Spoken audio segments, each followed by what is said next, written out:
This is a previously recorded episode of the IT in the D Show.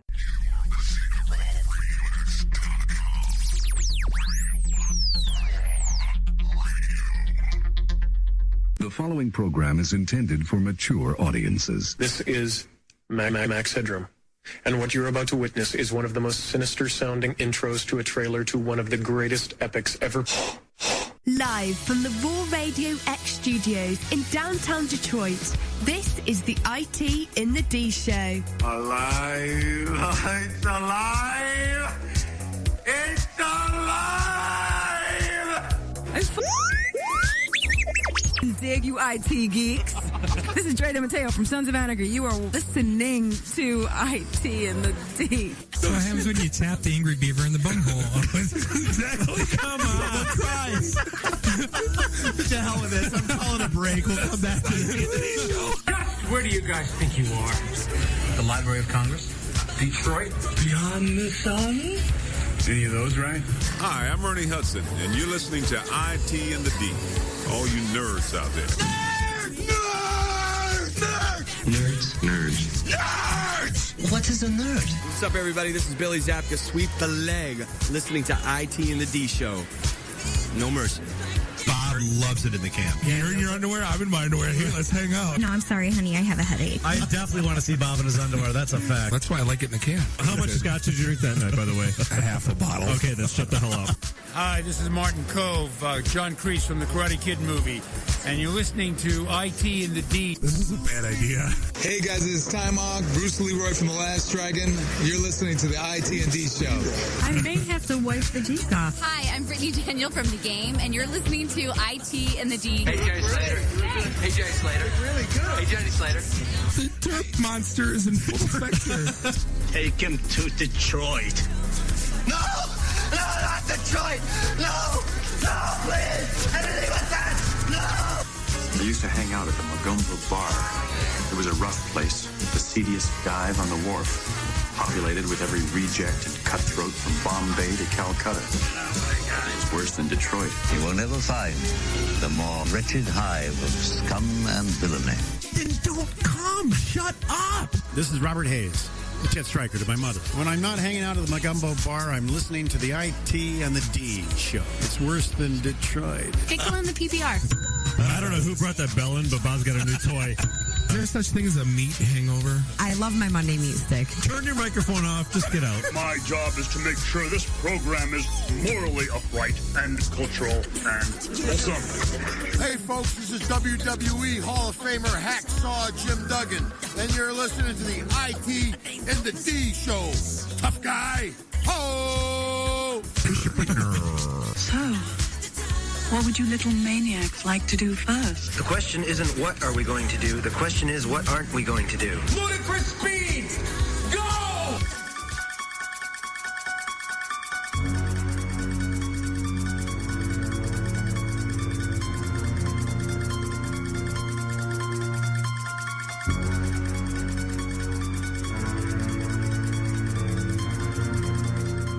And welcome to what will soon be called an epic episode of the IT in the D Show. This is episode Commodore 64 of the IT in the D Show. We're sitting here in the Raw Radio X studios in the Russell Industrial Center, beautiful Midtown Detroit, Michigan. As always, this show is hosted to you with Bob the Sales Guy, Dave the Geek, Jeff the Voice of Reason.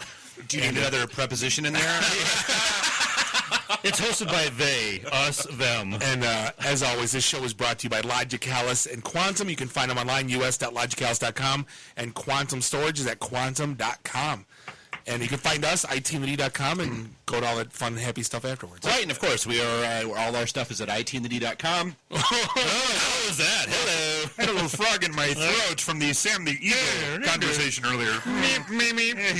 It's not easy being green. Is that because you were drinking delicious falling down beer? It is. It could be. Or it could be that I'm nerding out like I don't know that I've nerded out on our show before. Why Dave? Why? I don't understand. So we have some great guests in the studio tonight. It's an absolute packed studio in here. Talking about some really fun stuff. So, I mean, we've got Ibrahim. I'm not going to lie to you. I'm not going to even try to pronounce your last name. Veraccia. I was actually right. Wow. Fantastic. From Patronicity.com, which is very, very cool. Patronicity. See, he wasn't part of the conversation. He got his name right, got the site wrong. Phenomenal. Well, think of it like synchronicity. There you go. There you go. And then we've got Amanda Lewan, who's a repeat offender. Where are you from, Amanda? Michipreneur. Thanks for hanging out. But then in studio, we've also got, I'm not going to lie, like complete nerd moment. Cue the Ric Flair music. Yeah, exactly. We've got Jack Olson in studio with us, and for those not familiar with Jack, number one, turn in your geek card. But number two, I mean, this is the guy who basically is the force behind a lot of software that you use every day, whether it's DB2, UDB, IMS, MVS. And beyond. So, I mean, we're very, very lucky to have Jack in studio tonight. We're really looking forward to having a conversation with him later on in the second segment. Appreciate you coming out, Jack. Seriously. Yeah, absolutely. Thank you. I'm glad to be here. It's like I said, I'm glad you let a person from Texas come and talk. We actually have a big listener in Dallas. Yes, our second largest listenership. One of the few guys that I will actually call sir. Well, we were joking at the bar, like, when he's, talking, when you guys are talking, Bob and I are just going to shut up. Well, it took me 20 minutes to realize you were even at the bar. Dude, I walk up behind you, I smack you in the back, I'm like, hey, dude, how you doing? No acknowledgement, no, hey, how you doing? Nothing. I was trying to chopped liver? I was trying to put it together, like, if it was me, like, who would be there? That would be me. I'm like, probably like 3 or 4 people. Maybe. Ric Flair. Like Brian Bosworth, Ric Flair. Yeah, it is what it is. So, yes, here we are, episode 64. You can find us at itandthed.com, facebook.com/itandthed, and, of course, at itandthed on Twitter. Our phone number, in case anybody wants to call in, is 313-462-0107. So, that being said, let's get the fun started. Yay! Speaking of Commodore 64, that's how I learned the program. Me too. Yeah, basic. Yeah? Good old basic. Who didn't? Yeah, exactly. Yeah. 300 baud modem. Yep. We talk about it all the time. A little AB switch on my dad's black and white TV in the bedroom. Yeah. Yeah, that was the things that I said to get that thing. Like, why do you need a modem? Right. So I could get recipes for mom and stuff. Like the bullshit that came out of my mouth to help me with my. Why do you need it? Why do you need it? Why does it need to connect to anything? I don't understand. No, the best part, the beauty, like what kids don't understand these days, is like the fact that only one person at a time could go on a BBS. So it's like time sharing, right? That's the original time sharing. Yeah. So if someone's on the BBS, it's busy. So I'm like, crap, I gotta sit in Redell. So no one could call our house. Right. This is pre-dial-up, right? Yeah. That's right. *86. Comma. Yeah. Well, then it was a huge uphill battle for us to get a second line in the house. Just to so we never did. Oh my God. There was no your parents didn't love you enough. No. There was no better hooray moment than when you hear no way, it's ringing. And then so help you God if the site didn't crash, so it actually picked up. Right. You actually get the nice little. And this was way before the bank of phone numbers that you could call. If this one was busy, call the second one. No, the third one. There was one. There was one. You damn kids today have no idea. Exactly. They didn't have www. They had a phone number that we called, and if it was busy, there was no internet. You were dialing into somebody's computer underneath their desk. Right, exactly. Yeah, that's right. You had to take 9 minutes to download a GIF of a boob, and we were happy, and we liked it. And you read plain text as it appeared. And you got dysentery. Right, from Oregon Trail, yeah. I was like, wait, what? I got what? So, speaking of dysentery and disease, and this is one of the stories that hey, you know what? This one jumped out at me, and my true hope right now is that somewhere in TLC's executive offices, there's one guy. Like, if there's just one guy that's sitting there going, thank God we finally have a reason to cancel this stupid goddamn Honey Boo Boo show. Why are we talking about this? Because it's finally canceled, and the chaos, everybody encourages this shit and watches this shit, and what winds up happening is, okay, so now you've got the mom who, oh no, I'm not dating this pedophile who's like a known pedophile. her daughter, who's 20, who's on the show, comes out and says, oh, yes, he is a pedophile because I'm the one that he was convicted, of having this relationship with. Good for her for standing up for herself. And oh, by the way, you've got another 8-year-old daughter in the home. What the hell is wrong with people? And TLC encourages this crap. And there was, like I said, if there's one person at TLC that sits back saying, thank God we finally had a reason to cancel this nonsense, my faith in humanity will be restored. Is this the same channel that has all those home hunter shows and home fix-it-up and DIY? Yeah, HGTV. When's the last time they actually taught anyone anything? The learning channel, my ass. Right. Yeah, exactly. It's like the History Channel. They're not teaching history. Well, no, because that's where the Ancient Aliens shows up. Well, no, there might have been aliens at the Thanksgiving dinner. We don't know. Yeah. Do you remember the progression with MTV? Then MTV2 came out to just play videos while MTV had the shows. Yeah. Then MTV2 became shows, and then they got pushed down to like MTV8. Right. It's the same thing with history. Like same thing with ESPN. Right. You're just the Ocho. Yeah. You're just happy when like the Learning Channel plays something. And you know what? That show was a train wreck. I'm not gonna lie. I actually sat through it, and it was the weirdest. Of course you did. I'm actually happy to say that I've never watched one episode. Other than the pop culture references, I have no idea about anything that has to do with the show. To quote Batman, some people like watching the world burn, and that was my way of watching the world burn, was watching that garbage show. So speaking of like movies and people, you know what I'm tired of in this town? Like an actor comes here and does a movie and says, yeah, this town was cool place. It's pretty cool. Then like, Henry Cavill likes Detroit. There's articles that come out like it's some big deal. Or even better, Aquaman is buying a building and he's going to put a brewery in it. And people are complaining. Boo, Aquaman. Boo. Like, buying a building. Boo. Ben Affleck said Detroit was cool. Oh, and he wore a Detroit T-shirt doing the ALS Ice Bucket Challenge. So what? Like, is it?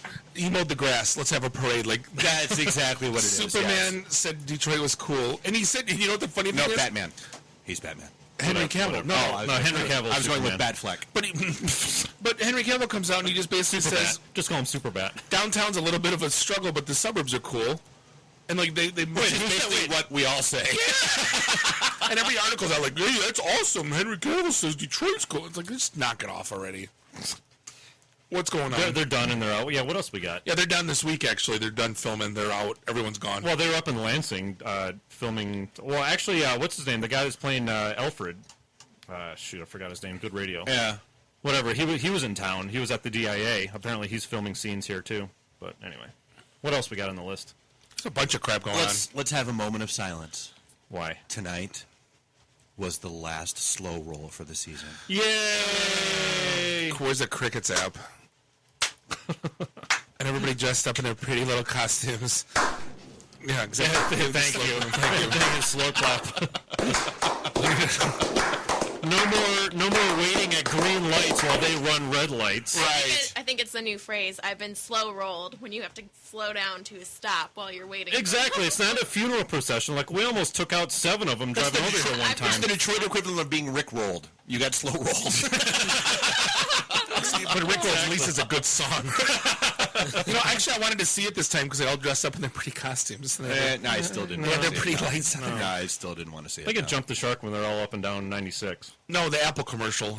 They got their heads got too big. Yeah, right.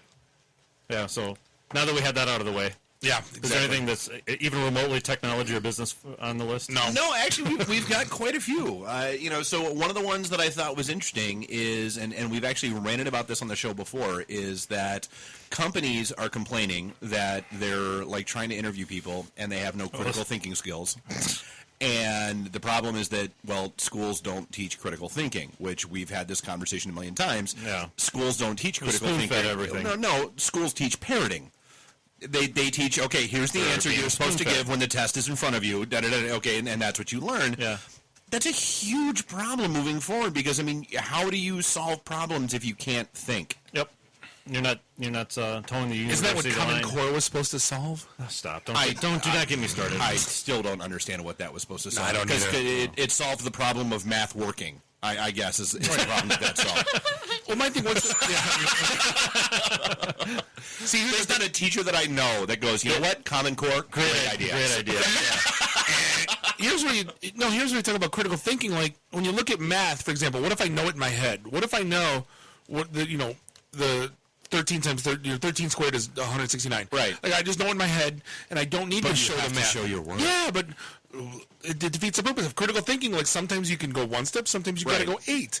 And so what were the examples in the article talking about as far as people are not getting jobs because they're failing some sort of aptitude test? Hey, we sit you down and we give you a problem, and they literally can't figure it out. Solve it. Yeah. Well, I mean, it's like, okay, so the stupid questions that we all laugh about, like, okay, well, how many quarters stacked on top of each other would it take to, equal the Empire, to go to the top of the Empire State Building? If a train leaves Chicago. It has nothing to do with what the actual answer of that question is. Sure. It's they want to know what, like, okay. So how you actually approach the problem. And you've sat in interviews with me before. Yeah. Where one of my favorite questions was always, okay, which were you, an algebra person or a geometry person? The reason why I always ask that question, I don't care what your answer is. Yeah. All it does is it gives me a little insight into your personality. You're sparking a conversation. Algebra people like structure. That's just them 101. Because in algebra, there is one way to get to the answer, and that's all there is to it. Geometry, it doesn't matter if you take 3 answers or 3 steps or 30 steps. As long as you get to the answer, you win. That's Geometry 101. Those are the more creative people. You give them room. You let them just go off and do things. That's who they are. They don't need that structure. But that's why I always ask that question, and that's what people are missing. Well, nowadays, people couldn't even answer that question. They don't even know how to self-identify. Well, that's that article. You're referring to the Google article where they're basically saying, like, they used to ask those stupid questions, like, how many golf balls could you fit in a 747? They're basically coming out saying it doesn't matter. Like, we don't care. It means nothing. And interesting. Yeah, it's not the answer. It's the conversation that's sparked by that answer. Yeah, but when you read through that article, and we'll post it later on itv.com. Why'd you say it like that? Because it's our own site. Cheap plug. Yeah, thanks for the slow clap. But basically, they were saying, like, hey, even college is irrelevant when we're hiring because 14% of our workforce didn't even go to college, and I found that. That's more fascinating to me. Absolutely. Like, some people won't even get a look if you didn't, wouldn't even graduate, and they're telling us that we don't even care. Like, I know a lot of the millennials startup scenes, like, they actually are encouraging people to drop out because if you got a huge tech idea, run with it now. Why wait? And why? Because all college teaches you is how to parrot chime in if I'm answers. wrong, right? You're a recent grad. Yeah, that's totally true. It's drop out, focus on this thing. There's a ton of risk. And at the same time, there could be, the opportunity to go back to school. Right. So that's the idea. You're not going to lose your credit hours. You're not going to lose it. So why not focus on something? Because tomorrow, the internet's different than today. Yeah. It's so fast moving, and that's, I think, Right. I'd agree with that. But nobody goes back. I would venture that maybe 10% go back. True. That leave. They may not need to. Like, if they're a successful startup, if you have a great idea, like, don't do a startup just for doing a startup. You have to have a passion for something, and you want to solve something. Yeah. And you want to do that because of that reason. Not just to drop out of college, you're not doing well. Let's solve the world problems. Like, hey, my friend dropped out. He was successful. I'm going to do it too. Right. Solve the world problems, like how long the bathroom lines are at stadiums. Right. Yeah, exactly. So, and I feel like I'd be remiss if I didn't point out that we are, like, right smack in the middle of two quote-unquote I don't know if I call them holidays or like event days or whatever on the calendar that don't exist outside of the state of Michigan, and they've fascinated me. Both have fascinated me ever since I moved out here. What, Devil's Night? One is Sweetest Day. Oh, yeah. Because Sweetest Day does not exist outside the state of Michigan. Right. So, people are like, oh. Outside of Metro Detroit. What are you doing for Sweetest Day? Huh? The what? Yeah. That's a thing if you're over 20? Yeah. Apparently. Still? Wait, if you're over 20? Really? I don't celebrate it. No. Yeah, I didn't know it was only Michigan. I hear about it. I see it. Yeah, no, it doesn't exist outside of the state. Oh, no, Sanders invented it. Yeah. The fudge company. It's Bob, it's Saunders. It was not Saunders.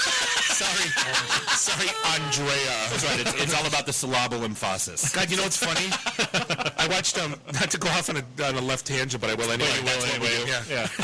Not on this show, not ever. Like, I always do the Andrea bit, and me and Bo are watching PCU, right, with Jeremy Piven. Right. And, of course, the woman that's the principal, she's like, Andrea, and she's like, it's Andrea. And Bo looks at me like, is that what you got? Then they go, thanks, Dad, with the red beamer. And she's like, really? Like, half of your material. Like, this is where this comes from? That's how the three of us communicate, is movie lines. Well, dude, where were we? God, not that long ago, where we were like, hey, excuse us, Art. And he was like, actually, it's Arthur. Like, excuse us, Art. Wait, am I living weird science? Have you just stop? Watch Weird Science Bachelor Party PCU. That's pretty much like that's 90% of our conversations. You'll get 90% of what we've got going on. From a technology perspective, what I thought was interesting, and I really want to see how this plays out, is so Rite Aid and CVS have basically blocked Apple Pay. Well, they've blocked Apple Pay and Google Wallet. Yep. And then because then an internal memo leaks. They're working on a proprietary system that they would like to roll out early next year. That's going to be their preferred payment system. So, in other words, the next time I walk into a CVS, like if they, fast forward a year and they approve theirs, I'm going to have 17 different Zon machines sitting on the counter, which one to choose from to check out. Actually, and here's how stupid this idea is. What's wrong with Google Wallet, though? No. Here's how stupid. It's not theirs. So here's how. Same thing with Apple. But here's how stupid this idea is. And all these companies get a cut, right? Just like any other credit card company. But this is what they're trying to get away from. They're trying to get away from the credit card processing fees and all that kind of stuff that go on in the industry. They really truly believe that what a customer is going to do is that a consumer is going to walk into a CVS and say, you know what, I have purchases that I would like to make at the CVS. So, yes, give me one of your CVS-branded debit cards. Yeah. I'll buy that with real money, and then I will use that card through your purchasing system. No, we're going to have to go ahead and make this easier. Already too many steps. Never you know what they're hoping for? The gift card principle that you don't use it. Of course they are. I'd love to know the number these days on what unused gift cards, what that market is. That's totally what they're going after. Oh, sure, it's still astronomical. But if you it think always about has been. But if you think about it, though, a company like CVS, let's say they got to eat 3% for credit card processing fees. Right. Imagine from billions and billions of dollars what that would do for their bottom line if they could recoup that 3%. But but that's not the way it's going to happen. It's not. No, it's not. Ever. No, and that's another question. Like when you go to Best Buy, are you a rewards member? No. Would you like to be? No. Do you have a Best Buy credit card? No. Would you like to fill out for one? No. Do you have Apple Pay? No. Do you have Google Pay? No. Do you remember what time Let me pay? Let me give you this 87-foot-long receipt, and if you've got 37 minutes when you get home, let me circle this survey. Can all the retailers stop with that, by the way? Like every time we check out at Meijer, like the receipt is like 17 pages long. Dunkin' Donuts. It's like going to Circuit City back in the day to buy batteries. Dude, I buy like 12 AA batteries, and I got a receipt that's costs more to print out than the damn batteries. Yeah, and then the poor register. Oh, sorry, hold on a sec. I got to change my tape. Right. Well, if you wouldn't have to do that if your receipts were 17 pages long. Right. Best Buy once I counted 14 questions. They wanted to sell me a magazine subscription. Then they wanted. It probably had nothing to do with technology. Best Buy Illustrated. No, I bought like a $20 game. They go, do you want to buy the protection? I go, do you want to buy the protection? They go, how much is the protection? I go, $20. I go, the game costs $20. I go, and I'm like, you stupid? Like, if it breaks, I'll buy another one. Let me walk you. You know what? I'm gonna stop the entire line behind me. Let me walk you through that math. Right? Yeah, exactly. Do you even math, bro? I mean, well, everyone knows that's how they make their money, right? So of course they want you to do that. I never bought protection on anything ever, except for my car and my house. Well, it's because, don't you have to? Right. Exactly. What's next? Let's see. So we've got. I thought this was interesting. You know, we talk about the. Oh, go ahead. No, go. What do you want to go into? I want to go about this Florida mom with the breaking bed. Oh yeah. Okay. I hate people. This is why we cannot have nice things. And I hate people, and I hate. Yeah, cue that sumbitch up. I hate. And go. So listen. So you have a toy in a store. It's a toy of a 50-year-old man in a goatee and a members-only jacket that happens to have a bag of meth. Okay? And you're telling me that your kid, you're offended by this because your child is going to buy a doll of a 50-year-old man with a bag of meth. Now let me get this straight. This kid, your 10-year-old child, knows what Breaking Bad is. Right. Knows who Heidelberg is. Right. Knows what meth is. And your problem in that entire equation. And by the way, they want the dolls. And by the way, how old is this child? 10. And you can't say no to the child. You have to buy the meth doll for the child. But move down the aisle, and there is. What can they find? What can they find? Oh, G.I. Joe dolls with bazookas. Darth Vader dolls. Darth Vader killed younglings, right? And chopped off his own son's hand, right? Killed an entire planet. Blew up a planet. No, right. Tarkin didn't do it. He did it. No, yeah. Tarkin gave the order. Yeah, but it was Vader's wish. It wasn't. You're so wrong on that. But the whole point is kill the music. But what I'm saying is, so this woman is all offended that they're selling this doll of a meth dealer. Right. Like the point of this thing is that your child shouldn't know what the hell Breaking Bad is. Your child shouldn't know what meth is. You shouldn't be buying that doll for your kid. You should be buying that doll for your husband. I was bitching about the story at home, and my kid goes, "What are you talking about?" And I go, "Don't worry about it. Like I don't even want you to know the word Breaking Bad. Like as a parent, you're supposed to shield." And if the child says, "What is he, a meth dealer?" Like you're supposed to say, "Like this." So, what sort of precedent does it now? Is Toys R Us now going to have a back room for adult toys? Give me a break. No, but here's what's going on now. She started to change that. It'd be like Spencer back in the good old days with the cool posters back in the back room. Right, exactly.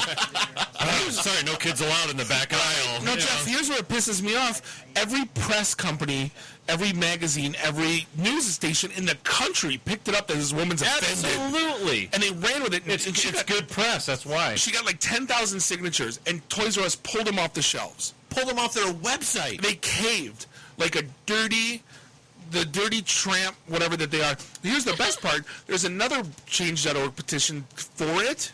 Yeah, and barely got any signatures. No, Jesse retweeted it, and they're like 6 times the signatures. Oh, yeah. Really? Oh, yeah. Oh, because when I first heard about it, they barely had any signatures. No, they were like 60,000. They went from 10,000 to 50 overnight. That's not going to move Toys R Us at all. No. So, of course, me being the button pusher, I had to send Toys R Us a note going, "You're dead to me. Like, you caved because of one woman was offended.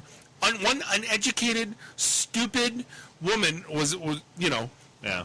Raise your kids properly, and you don't need to have it on or off the shelf. Right. Yep. It's a 50-year-old bald guy with a goatee and a members only. Like, it's no different than walking through the grocery store and going, you know what? No, you don't need, whatever. This is a modern-day equivalent of, some pen-up person being offended that there's a certain book in the library and they need to burn the book. That's all that this is. Raise your stupid kids. Don't make Toys R Us do it. Right. Because guess what? That's the soundbite right there. And it really is. It's true. Like, there's no way your child should even, "Daddy, what's meth?" Like, my kid won't even say it because they don't know what it is because they're shielded. Well, we're not, dude, what's You're that? being a father. Or what does that guy have in his bag? Candy. You know what? It's a trick-or-treating toy. Yeah. If that's what you're worried about, it's a trick-or-treating toy for your kid. Your kid has a Godzilla doll that demolished an entire city. Like every 2 years. Ian just tweeted, I remember when Toxic Avengers was the thing. Right? That's back in the day. But you look at, like my kid knows what Walking Dead is, never saw an episode. They just know because, but like, you think for crying out loud I'm going to buy that kid a zombie doll? Right. No. Like, raise your kids. Don't force me to shop somewhere else. No, I can't believe I'm about to put this out on the air, but that's because you're a good parent, Bob. No, but what I remember the blog that I wrote, like the fake outrage people. I wrote, I'm offended. You know what? There's people like me that take their kids shopping, and I might throw that doll in the bin to put on my desk. Right. Because it's not for your kid. I have dolls on. I mean, that's the joke. I mean, there are other than the Breaking Bad thing. There's a lot of toys at Toys R Us that are not meant for kids. No, like you and I are collectors of that type of thing that have, like, our desks are full of that. I have a Mr. Potato Head Stormtrooper. I have a Flash Gordon doll. I have a signed football from the Lions. I have We didn't see you playing with your doll, sir. Yeah, exactly. I have bobblehead, like a Bud Lynch bobblehead. I have a cat. I have a whole bunch of crap. Right. Like, let me buy what I want to buy. Yeah, your kids don't know who Kenny Powers is. Your kids don't know who Wachowski is. Right. They know who Kenny Powers is, but they don't know what he did. Right. Yeah. Kiss my ass, Toys R Us. You're dead to me. We're at a break. This is the IT and the D Show. We'll be right back. Live from the Raw Radio X studios in downtown Detroit, this is the IT in the D Show. Hi, I'm Ernie Hudson, and you're listening to IT and the D. All you nerds out there. This is a previously recorded episode of the IT in the D Show. And we're back. Segment 2, episode Commodore 64. This is the IT in the D Show. No, continue. Really good. This is the IT in the D Show. We're talking about falling down beer company. Come on. We're in the Raw Radio X studios in the Russell Industrial Center. Beautiful Midtown Detroit, Michigan. This is Bob the Sales Guy here with Dave the Geek. Jeff, the voice of reason. Are you still talking? Are you still interrupting the segment break episode? That's right. I'm not interrupting Cal. Exactly. Right, yeah. Hamana. You know what, Dave? Swing. I'm going to take my headphones off and push the mic back. This segment is all I'm going to single with the bell, and then when Bob will watch his phone, and at the top of the hour, you guys will come back in a half hour. Come back in a half an hour, yeah, and go. All right, so our first guest that we're going to dive in with is Jack Olson, and literally, I've got them in front of me. The man literally wrote the books on data quality and data archiving. And laughably, I was we were hanging out at 3rd Street, and I have them. He was like, "Oh yeah, do you know?" I'm like, "Yeah, I've got them. I've read them. Did you ask to sign them? If I had a brain, I would have brought him with me. So I'll tell you what, Jack, I will let you introduce yourself the way you want to be introduced. Who are you and what is your background? Well, you started out by calling me a geek, and I guess I really... let me tell you a little story. He sounds offended. Dude, you're who I aspire to be in life. Don't shatter that illusion. Let me tell you a little story about geek that I haven't told you. I walked into an AT&T phone store not too long ago, and I said I wanted a new phone because my other one broke. And I said I want a flip phone. And they're like, and the gal looked at me like, what? And I says, yeah, that's all I want. And so she says, we only sell, only 7% of the people that come in here ask for that. And then she said, are you a high-tech guy in a high-tech company? I said, absolutely. She says, all 7% are that. It's like because they don't want to be bothered. They don't want to be bothered with that stuff. Right. Yeah. We live in our own little shell, in our own little world, and we don't want anything else. We don't tweet. We don't do. We just do what we do. And that's sort of the theme of my career. I'm a fairly old guy, and for those mainframers out there, I was a programmer in IBM on the very first release of CICS. Wow. I love it when I go to an audience and I make that comment and everybody looks at me and says, what the hell is CS? Yes. I never heard of it. I'm actually old enough to know what that is. I didn't know what the hell he was talking about. Wait, I thought you muted his microphone. and so I go back a long way. And what I want to do in introducing myself is talk you through my career in terms of the evolution of data technology. Because I lived it all. I was going to say, and your career basically is the evolution of data technology. My very first job in the U.S. Navy was working with punch cards. That was the first file system that I worked with. And when I left the Navy, I went to IBM, and I worked on operating systems for a while, and then CICS, and then IMS database development, which is another oldie. And I was manager of IMS database development for a while. Then back to operating systems for building the operating system for the 5520 administration system, architect for the AIX operating system, and co-architect for the RS-6000 hardware box. And then I was architect for and launched the project for the DB2 version that runs on LUW, Linux, Unix, and Windows. Kev, I'm just going to interject and say right now, if anybody who doesn't know exactly what he was just talking about, just stop listening for that. Just skip ahead for the next 30 minutes because it's only going to get geekier from here. Yeah, it's only going to get worse. So just fast forward the podcast if you're listening tomorrow. Because I want to come back and revisit some of those topics in terms of evolution. And then I left IBM and went down to the bottom of startup companies. Right. And one of the things that's interesting, if you leave a big corporation like IBM and go to an early stage startup, you never go back up. Well, and especially when you did it. I mean, that was unheard of at that time. Oh, I know. I mean, it's like your family. You left IBM. What the hell? Your family's going to starve. Right? Yeah. I mean, they actually said that. You're impoverishing your family. You're a traitor. You're a traitor. Is that like the Dennis earlier? You're dead to me now. Is that what they told you? Like, you can't do that. Nobody does that. Sacrilegious. And I went to BMC Software. So you can't leave. The plants will die. Yeah. Who's going to move the stapler? Right. And so I moved out of the realm of DBMSs, working with DB2 and IMS. Right. And I left operating systems, and I moved to DBA tools because that was where the evolution was. It was. one of the stories I like. Well, and just like to give context, so like when, like year-wise, are we talking about? I left IBM in '86. Okay. And the DBMS evolution had pretty much run its course, through the two different life cycles of DBMS technology, the hierarchical and then the relational. Right. And it was interesting.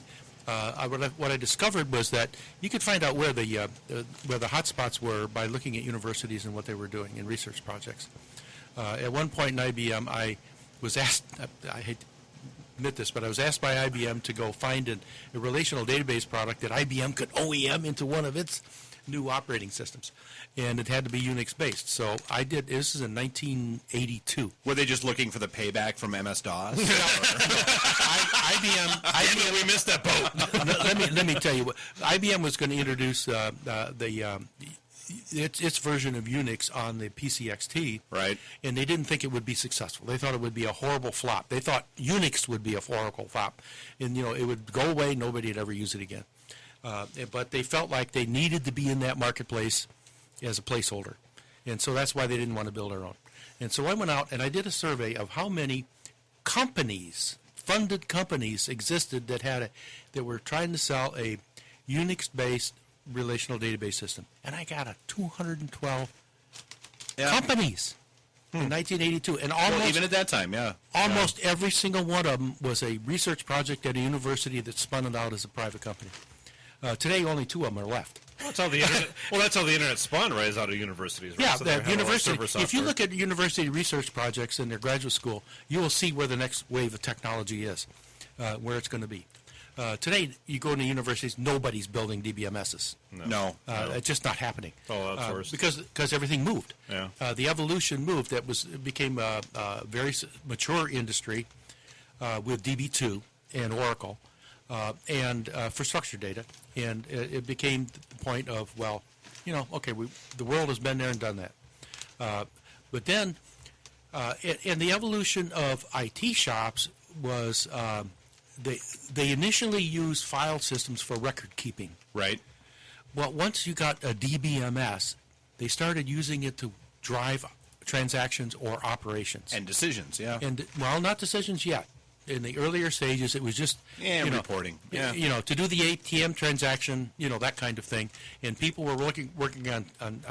I mean, one of the projects I did at IBM was the very first credit card management system, and the big thing was that the gas stations didn't have to write out the information, mail it in, and somebody key punched it. Yeah. Instead, they could be online with a DBMS and see if that's a bad card number. Yeah, you're removing the data entry. Yeah, and so that was what I mean by operations. The databases were now used to help run the company and execute real transactions. But then there was a pause in evolution where they had to deal with DBA tools to get it to work right. And to get things to work. Well, software had to catch up. The software had to catch up. And that was the era of DBA tools. And here in Detroit, you had CompuWare in that space, and Computer Associates in New York, and then BMC Software.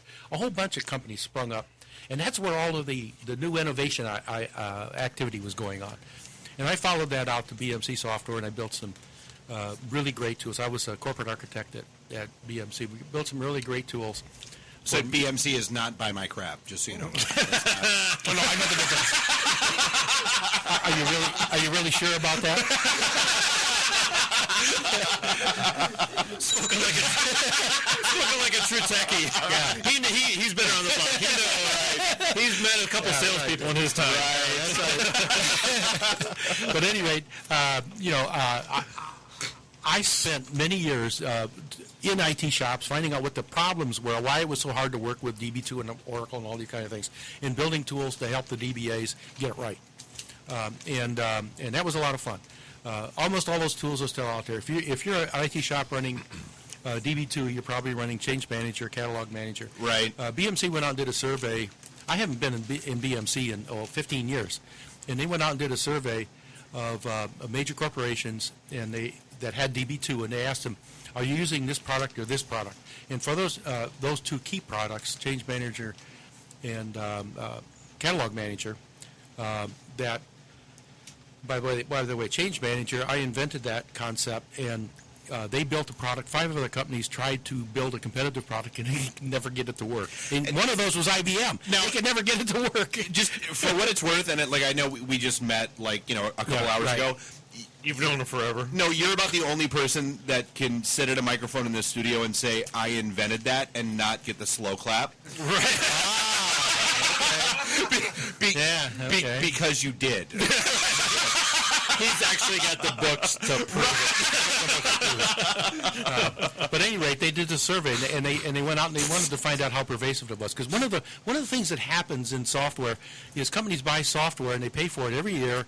They pay their renewal fees and all this kind of stuff, but they stop using it. They stop using it. Yeah. And so they asked them, do you have this product? Yes, we have this product. Do you use it? And on those 2 products, every company they talk to says, yes, we use it every day, all day. And this is 15 years after I left the company. Wow. And almost every product I've mentioned, CICS, IMS, DB2, LUW, are still in the market, and they're still, being used on a regular basis. It's funny, you never hear about them, though. They're so behind the scenes. Yeah, they're in the background. You'd be shocked on if they went down, the internet would break. Right? You'd be shocked on IMS. Everybody says, well, that disappeared, didn't it? Didn't it go away? That's what we laughably call that big iron. Well, no, IBM, and we had talked about that. I mean, it's so Jeff and I went through. We went through a company. The biggest thing they say, I wound up hiring in there, and of course, what I do is I empire build, and I bring those around me. Mm-hmm. And it was let's convert from mainframe to RDBMS, and let's do that. Let's get off jump big on the bandwagon. Yay! And literally 9 months into the project, that's a lot harder than we thought it was. So let's not do that. And a lot more expensive. Yeah. You don't know it, but you just led me to the next topic. On it. Well, I mean, the best conversation we had sitting over at 3rd Street was all about the new wave of BI and the concept of BI. Yeah, I haven't even gotten there yet. Well, no, but I mean, it's just the issues with garbage data in systems and how prevalent that is. Yeah. Well, here's sort of a cute story that I think your audience will appreciate. After I left BMC, I mean, I quit companies when they go public. Because I don't want to work for public companies. Right. They're not fun. Like I say, once you go down, you stay down. Because it's too much fun down there at the early stage startups. I took a year off. I did a timeout for a year because I had worked for like 8 years, 7 days a week for 8 solid years.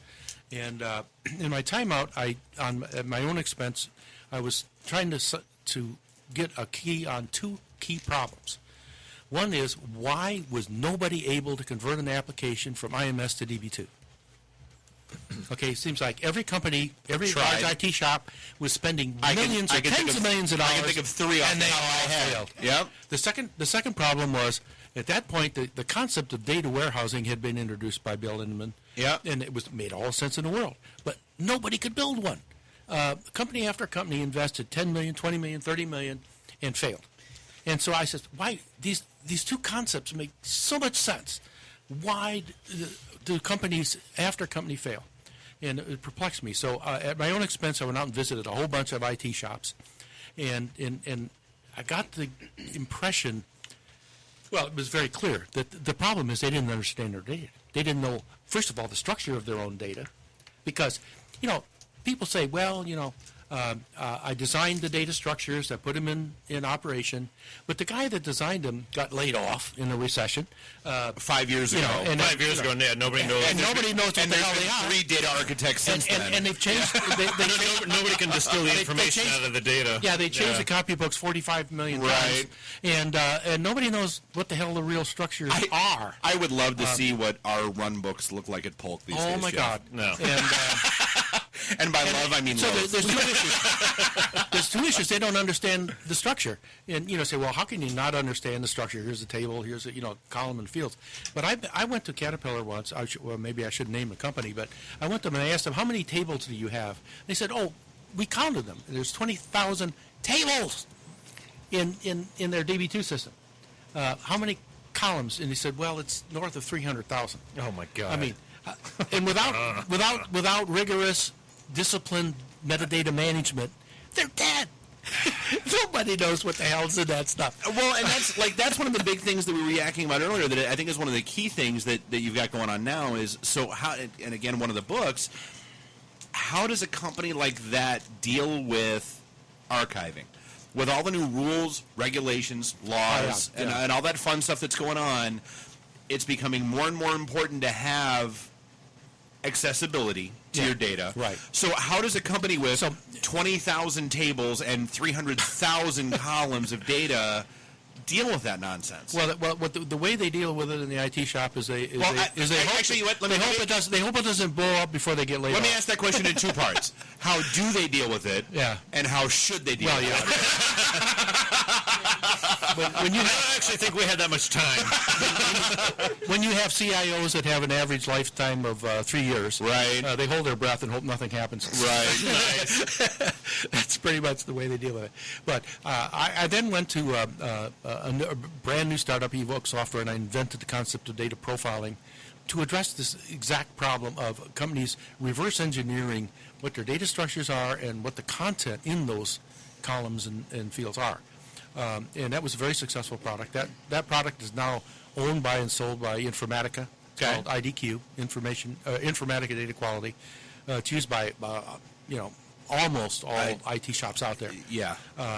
Unfortunately, and this is another evolutionary comment, the large software companies in this day and age, when they buy a company or a product, they never advance it.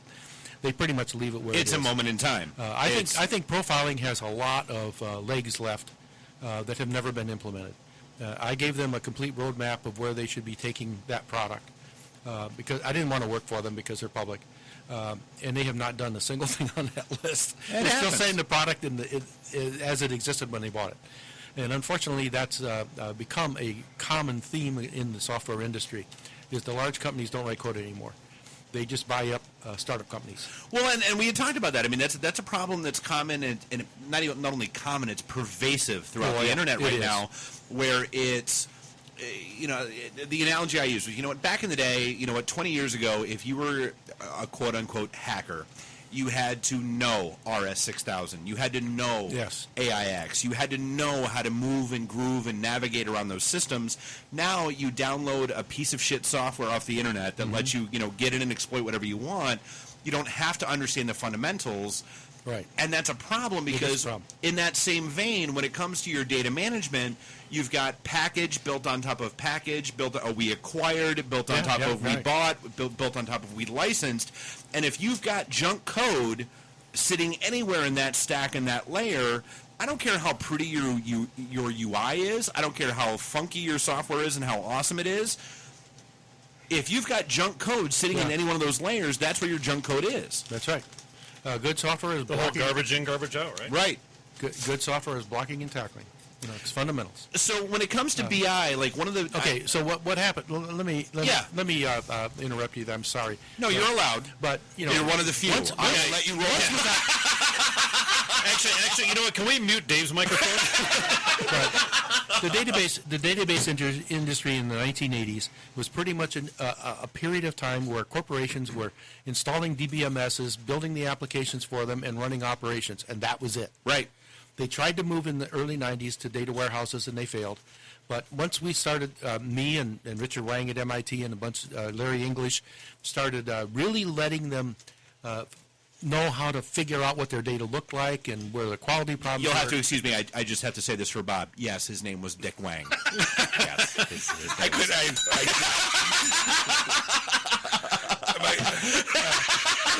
the next time I talk to Richard. Wang. No offense. No offense. He's a delight. You don't like that. It was a private club. But at any rate, then they could build. They were starting to build data warehouses, and which is what led to the BI revolution. And all of the technology and all of the research in the universities all went to building BI tools. And that was about, 25 years ago? Yep. 20 to 25 years ago. And a whole spate of them were built. Eventually, all of them got built. And there are so many people that would have you believe that that's a new industry that just cropped up in the last 5 years. Yeah, it is not new. And all of the good ones have been acquired by the big corporations and kind of sit there. Yeah. And everybody has applications that use those things. And they were really great because what really happened about the mid-'90s, pretty much to where we are today, is people have been collecting data, using it to run operations, and now they were trying to get value from the data itself. And that never really started until about the mid-'90s because you didn't have the DVMSs collecting the data. You didn't have thorough understanding. The story I told you was, so I sat in the CTO of a really, really large company's office and listened to him pound his big ham fist on a desk talking about how he had, terabytes and terabytes and terabytes of data. And I looked him dead in the eye and said, okay, that's great, Dennis, but what's in it? Yeah, what's in it? What are you going to do with it? And his answer was, well, way to go, smartass. You just gave yourself a new job description. Go figure out what's in it. So people today are trying to use data, and they got very good at it with the BI tool set they have available to them today. We had the advent of data analysts, professional PhD mathematicians for the big banks and insurance companies that really ground down on that data a lot, or even what I call the casual analyst. A casual analyst is somebody who has a different type of job. He's a sales VP or something, but he went to B school with his computer and he learned statistics and all this crap. I have an MBA from Northwestern. I shouldn't say that in Detroit, but it's Big Ten. You're fine. No big deal. Close enough, I guess. Family.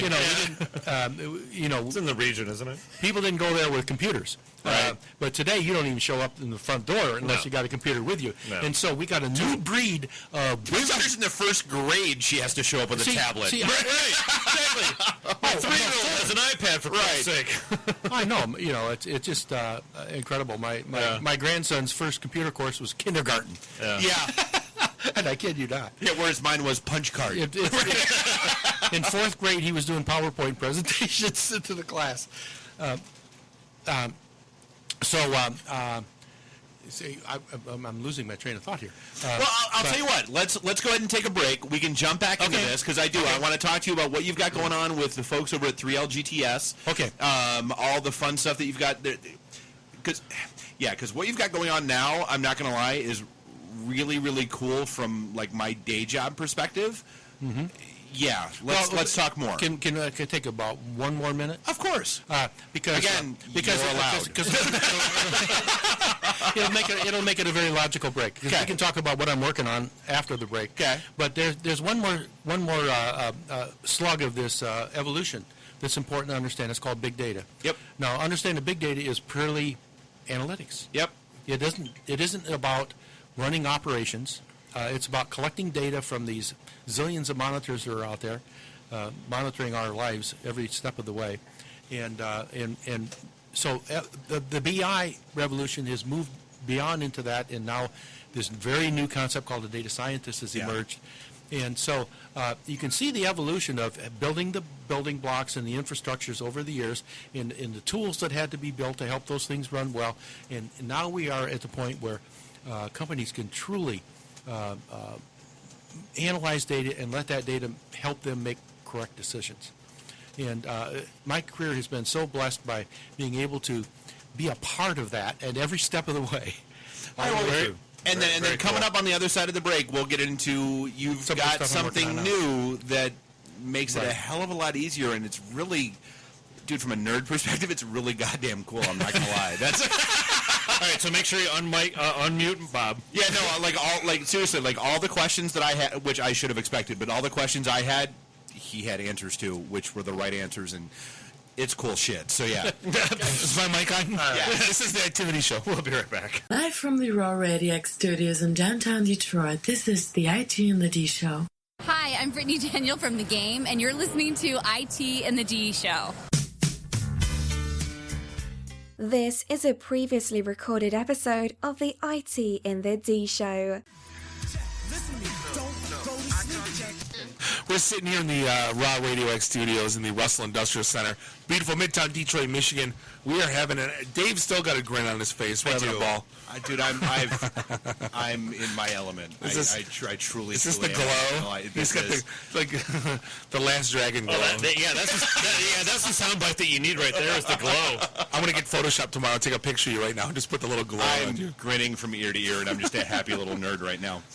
So, all right. So, let's dive in, Jack. Let's get back into what you've got going on now, because it's a good segue into what we're going to talk about later. One of the big issues that there are two big issues that everybody has right now. One is there are too many analysts that need to touch data.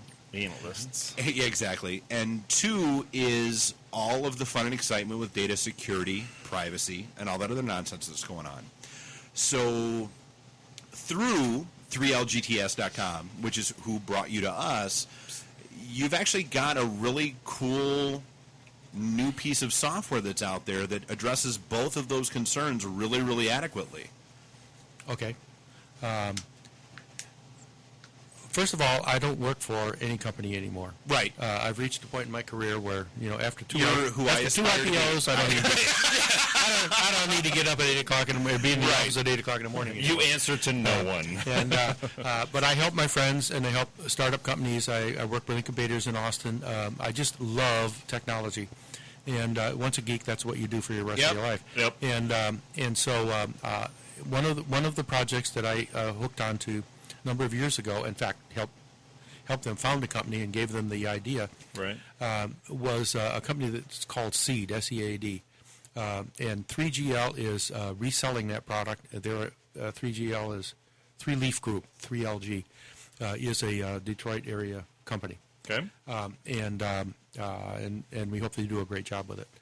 But the problem that I was trying to solve that led to the Seed was that BI had sprung on the world, and companies that had what I call power analysts, the PhD mathematician that devours data, and that's all he does, were consistently complaining in large corporations that they could never get their job done. They could never get any work done. So what do you mean you can't get any work done? They said, well, they take data out of the data warehouse and they build a data mart, and we all have to connect to that through the firewall, and we're running SQL queries. And over the router, over the router, JDBC and connection, that's running a standard RDBMS out there, and my queries take 5 hours, 6 hours to run. And you've got timeouts and locks. I got and all that timeouts. fun I can't nonsense. stay connected that long, or I'm on an airplane and I can't even start the query. Right. And the DBAs kick me out because I'm burning using up too much process time. Yeah. I mean, a guy at a major bank says I can save them $10 million a month if I could just run this query. I've been trying for a year. I've been trying for a whole year to run this query, and I could never get it to run because they keep kicking me off the system. And so, an observation I made was, man, these PCs they have these days have tons of DASD. And they have cycles, and they're not being used. You've got a powerful machine. Yeah, they're not the toys they used to be. And the percentage of cycles being used and DASD being used, and you go look at the pie chart, and you got all this disk, and you're just using this thin little sliver. And I says we could move the data that single analyst needs to do his problem for this week could probably be put on the laptop or the desktop. And if he only had a RDBMS that was totally built from the ground up to optimize for queries only, large complex queries only, then we could really scream. And so that led to the Seed company to build this. And so instead of the data mart sitting there that 100 analysts feed off of, we have an administrator function that builds a database for each end user. And it extracts the data, and they tell them what they want, and it builds a database. Now, even with the large, the DASD that's on PCs, I still wanted to do compression so I could put a lot more out there, a lot more data. And so I built compression routines, but I'm getting real geeky right now. But one of the biggest problem with database compression is cycle time it takes to decompress. And I didn't want that to be a case. So I designed algorithms, invented algorithms that would do no harm to performance. on decompression. In fact, Seed has patents on those. So we compressed the data, and we built an RDBMS. Now, remember, at IBM, I built RDBMS. RDBMSs, yeah. Right, yeah. And I also know the internal architecture of Oracle and, Sybase and all the other ones. And so I knew how to say, if I only had to do queries and I didn't have to do inserts, deletes, and updates, what could I throw? It's the endless version of if I only had guess what? I don't have to do a lock. I don't need a log. I can throw out, actually about 80% of the cycles being consumed, even on a query, are there because you're running in a transaction environment. Right. And so let's not go to the transaction environment. And all the buffer management just flip-flopped. The way you manage a buffer for queries is very different than you do for transactions. Absolutely. And so that's what C did. They went off, and I gave them the direction, and then they went off and they built a product. And they went out and tried it out in some big banks, and they got smashing, double, triple results on compression and performance than what I expected they would see. The banks all said, yeah, this is fantastic, but we cannot use it. Why can't you use it? Because corporate policy says you data cannot security and privacy. That's you where I was can't just put gonna corporate go, data out on machines that the cleaning crew can pick up and put in their right take home. So Aaron Shapiro, who runs Seed, and I, over a bottle of scotch, put together a design for a security. That's how all good decisions happen. Absolutely. We put together a security package. Before the fact, after the fact. And sent it off to the development team and says, implement this. And the idea was to create as much security on that desktop or more security than you would have behind the firewall. And I don't know if I'll drag you through all the things, but some of the things we did was encryption. We used strong encryption. We build the database as an image on the server side and encrypt it there, and it's shipped encrypted, and it lands encrypted, and it stays encrypted. Well, and it lands encrypted, and it lands encrypted unique to that particular machine. Yeah, absolutely. So if 5 guys say they want the same data, right, they each get a database, but they're all encrypted differently. You're not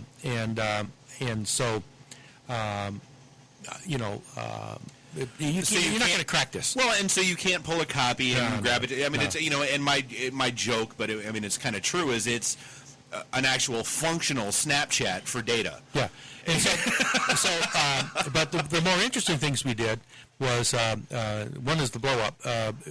The administrator sending the database down to the client can send a security profile with it, and it might say, for example, you get to use this for 3 days.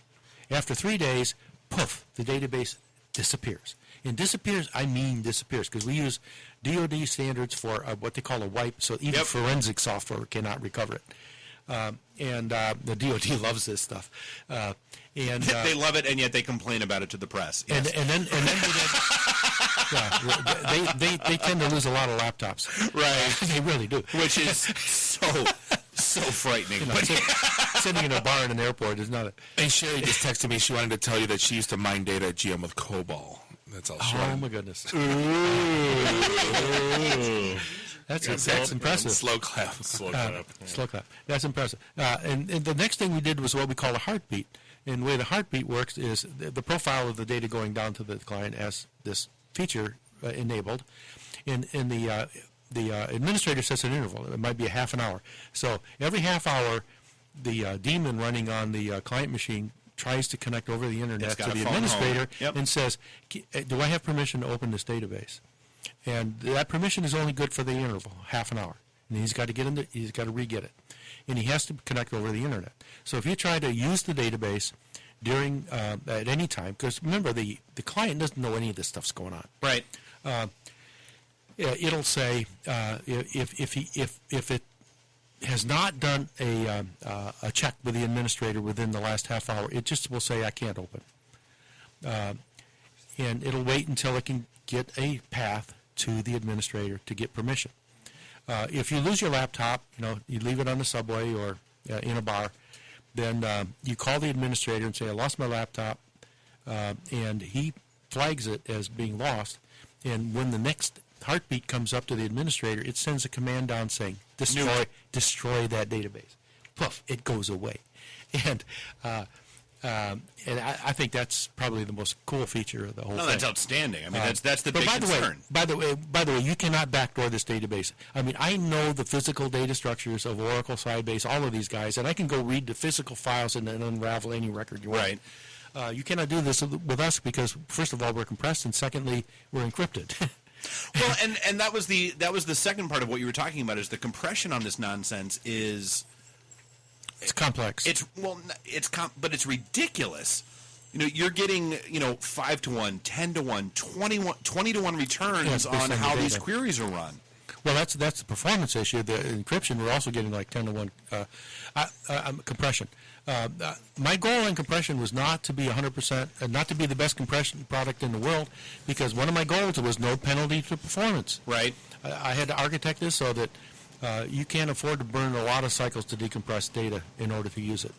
And you wanted to do it in memory because you didn't want any data landing on a disk that was not encrypted. No, absolutely. And so we're seeing compression going up to 10 to 1. My goal was 5 to 1. We're seeing performance. The bigger the amount of data, and we're talking about putting 100 gigabytes on the mainframe down on your laptop. It doesn't take 100 gigabytes on your laptop because of compression. Right. It may only take 10. It's Pied Piper come to life. Yeah, it is. I was opposite of that. Yeah. So what we were trying to do was solve a performance and availability problem, but we had to wrap it in a security wrapper that made it as secure or more secure than it would be if you left it behind the firewall. And now we're now bringing it to the market again. With these new features, and Three Leaf Group here in Detroit is one of the resellers. The seed company is only an engineering company. It does not sell. It uses third parties to sell. And here's the cool part about that. Like we had this conversation, and I know that Aaron had hit me with this at the bar, and it's one of those things where I'm not going to lie, we've never thrown out this kind of opportunity before, and I swear to God, I hope people understand how huge this is. Like, so here's the deal. Like, if you want to have a sit down, like a good focus group with your data nerds, with essentially the guy that's like the Henry Ford of database innovation, like no joke. So here's the deal. You shoot us an email. It's contact@itandthed.com. Shoot us a note over the next day or two. We're going to go ahead and get that set up.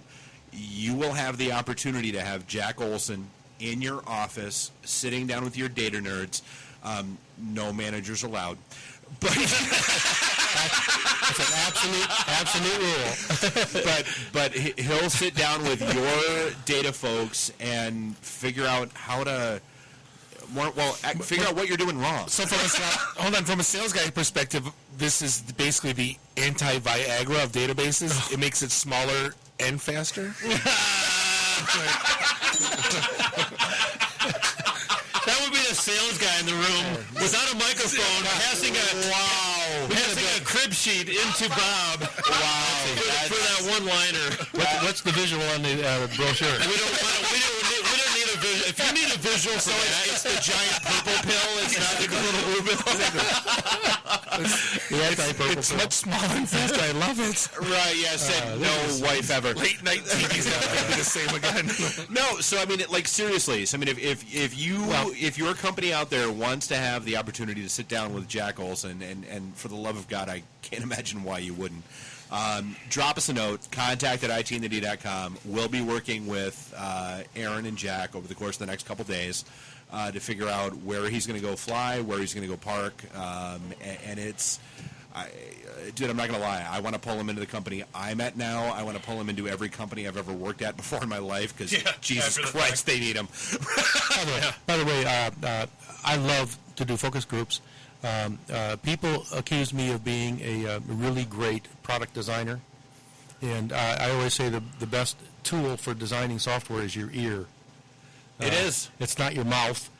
and it's not necessarily your brain, but the more you listen to other people, the more things make sense.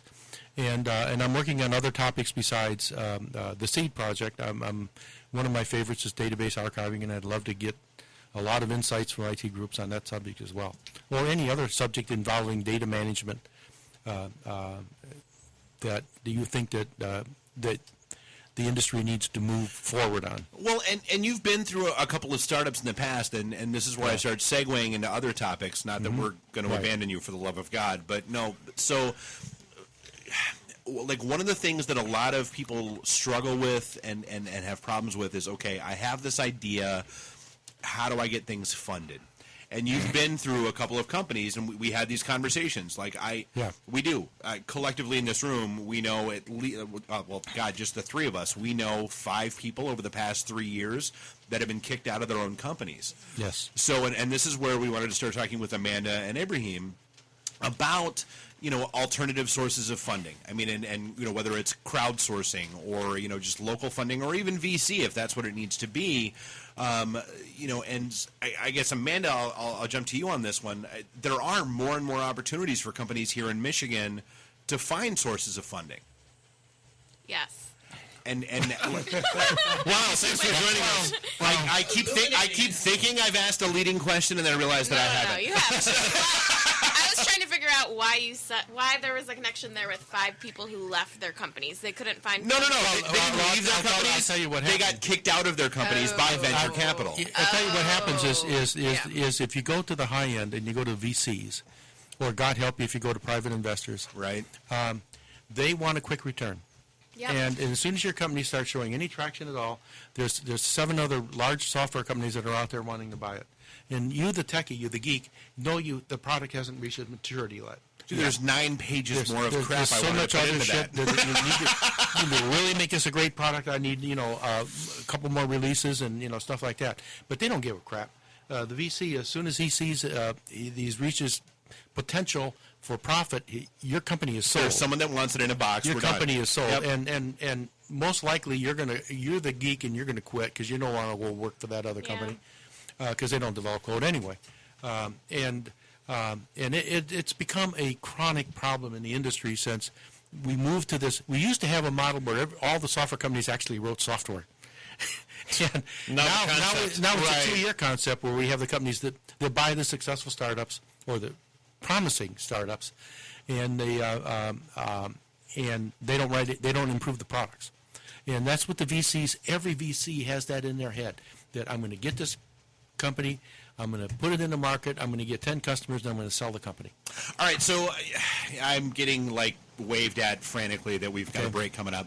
I was about to slap you, actually. Yeah, I'm well aware. So you're going to be, Wednesday night, you're going to be out at DAMA. What is DAMA? Anyone? DAMA, Data Management Association. Okay.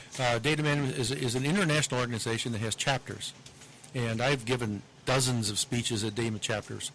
Detroit has, there's one for Michigan. It's not really Detroit, it's a Michigan one. And you're out at GE. That's where they're going to have the next meeting, yes. Which they've hired, I can't tell you how many people from our events. So I think they still love us. Yeah. Well, they should. Right. Yeah. So, but they focus exclusively on data management. Okay. Yeah. So, and that's out at DAMA_Michigan.org? Sure. Yes, it sounds right. Oh, it's a dash? Okay, DAMA-Michigan.org. I always go to dama.org and look up the chapter list and punch the button. No. I'm going with what's written in front of me. You can go to dama.org and they got a chapter list. You can see all the chapters and you punch it and it takes you to their website. Well, we'll have the list and we'll have the link in the recap tomorrow and all that fun stuff. All right, so coming back, and thank God we have the keys to the studio and none of this matters because we still have to get to Amanda, we still have to get to Ibrahim, we have to talk about Michipreneur, we have to talk about Patronicity. Yeah. Dude, Jack, seriously, thank you for coming and hanging out with us. I'm not going to lie. Well, thank you for having me. This has been a lot of fun. Are we even still here, Bob? No, I don't care about either one of you. I really, really don't. We've been speaking Chinese for the last hour. I I think my mic is actually off. All right, so on the flip side, we'll come back with Amanda. And what do we get? Jack's got 2 books. Maybe what's the? We'll have links to those. Dude, it's literally a book called If you don't Data know what the Quality books are, and a book called Database Archiving. Like it's literally the books. Yes, we'll have links to those. Go to Amazon and search on Jack Olson. And we like to spoon feed people. We'll give them links. Seriously, appreciate you coming out. Yeah, thank you very much. Putting up with our tomfoolery. Next time I'm in town, I'll give you a call. You're in. This is the IT and the D Show. We'll be right back. That's a new one for Live from the Raw Radio X studios in downtown Detroit, this is the IT in the D Show. Dig you IT geeks. This is Dre Mateo from Sons of Anarchy. You are listening to IT in the D. This is a previously recorded episode of the IT in the D Show. All right, so we are back with the IT and the D Show. Bob, the shiny, happy sales guy, had to run to the bathroom, so I'm going to go ahead and take things over for right now. Again, just orders of business. So you can find us at itinthed.com, facebook.com/itinthed, Twitter, we are at itinthed. For reference sake, we are not doing a show next week. We have business travel commitments. It is what it is. Halloween. No, it's Friday. Halloween recovery. Right. Maybe So that's what it is. Takes a few days. We'll be in best of mode next week. Life is good. Should we just replay this episode? Possibly. From my perspective, yes. Maybe your feed. Right. But we do have our event coming up on November 20th. That's out at Stray Cat Lounge. Everybody should check that out. All that stuff's out on our website, our meetup group, actually on our Facebook page. Everywhere we do stuff, that's where it is. Everything that's IT in the D. That's right. us. That's right. Just Google IT in the D. That's it right. Will Us be us and not them. Not you.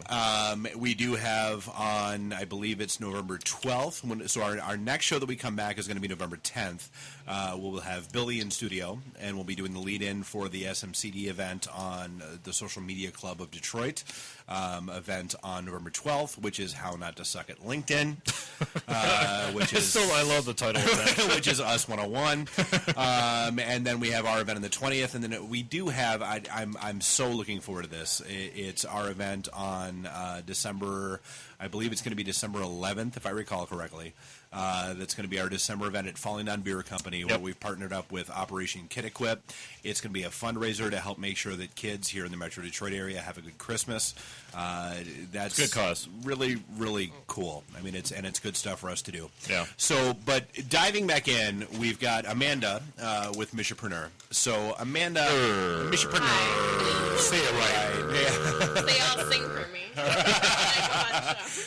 What is it? The two-violin throat singing? Yeah, we just hammer on the R on the Very keyboard.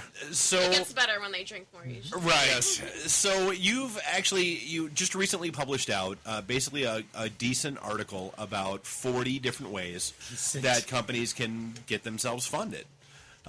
So, I mean, talk to me a little bit, from a Michipreneur perspective and from your own perspective. I mean, you work at a startup. You work at Bamboo Detroit. Why should people read that? Well, in Michigan, I think we have a lot of promotion and a lot of these new companies getting started, but number one, they need funding to kind of get going, and whether they get that through sales and sort of this initial bootstrapping approach that we're doing at Bamboo Detroit, there's a lot of other alternatives out there, and we were talking about VC and angel funding a few minutes ago with our last guest, but I don't think people necessarily think about the more alternative routes, like microloans or like crowdfunding, and there's equity crowdfunding is now legal in Michigan, so there's all these other I had no options. idea until I read that article. Nobody covered it. Exactly. Snyder signed the bill over the holiday, between Christmas and New Year's last year. It's why wouldn't that be huge news in the business tech scene? Yeah. Well, so for those not in the know, what is equity crowdfunding versus crowdfunding? So I'm not sure on all the details. We'd have to look it up on the percentages. But previously, you could not give away a percentage of your business to anyone who wasn't an accredited investor, which means you have a certain amount of income coming in every year. Okay. Now, regular people like us can give some money and take a very small percentage of that. Kickstarter to get type bonus. of thing. It is. It's a type of crowdfunding. It's like the Green Bay Packers. What? Yeah, exactly. Yeah. Right. Instead of one owner, they open it up and there's now you got 400 50 owners. Yeah. You can have But it's a different route. It's if you wanted to raise money on a larger scale and give away other alternatives. Like, it's a really great option. And Patronicity is here, and there's all these crazy things going on in the state of Michigan I don't think people realize. So MEDC has partnered with Patronicity to do this crowdfunding grant match program. Way to steal his thunder. No, just kidding. No. I think you should tell us about it. It's really cool. And you don't see this in other states, and I don't think people really know about it as much. Yeah. No, it's the only state partnership with a crowdfunding platform, and we offer grants for any projects that qualify. So instead of, we're similar to Kickstarter, we're similar to Indigo, we're a crowdfunding platform. Yeah. But what we're doing is we're changing the way grants are written and done through crowdfunding. Projects can apply if they qualify through the MEDC grant. It's a super simple application. It's fill out a project page. And they can cut what they want to raise in half. The state of Michigan will match the overall contributions. Well, the biggest attraction, we were talking to the bar beforehand, that you're removing a lot of the red tape. Like Exactly. Running through a grant is just pages upon pages of red tape paperwork. It's and tedious. It's a black box nobody wants to do it. application. You don't know if you're going to get it. Well, we talked about that with the Hatch Detroit folks. I mean, the folks that... This is another avenue to that. Yeah, well, no, I mean, it's, okay, if there's a grant out there... There's someone on the other side of that equation that's receiving all those grant requests that has to figure out, he has to read through the all. Well, scrap all that. I mean, that's their process. Right. So you can jump right to it. So right now the MEDC agrees or approves a grant in 3 days. You will never find that anywhere else. Really? There is, and we have had a grant being approved, a project approved in 20 minutes. Where will you find that? You submit a project. And it's doubling the investments. Why are we not applying? Wasn't it? It's place-based neighborhood. It's place-based. Right now, the grant focuses on activating public space and community place. We are, pursuing other grant-giving organizations, corporate entities. They have a CSR, corporate responsibility. Right. CRS. Corporate responsibility. Social responsibility. That's what it's called. And so even banks have CRA, Community Reinvestment Acts. A lot of organizations have money that they give back to the community in whatever they do. Developing a program, developing a park, an active public space, or something in entrepreneurship, something in the arts. So it's nothing not necessarily tangible. It's not necessarily tangible. Just like Kickstarter, you can have, hey, I'm trying to produce a book.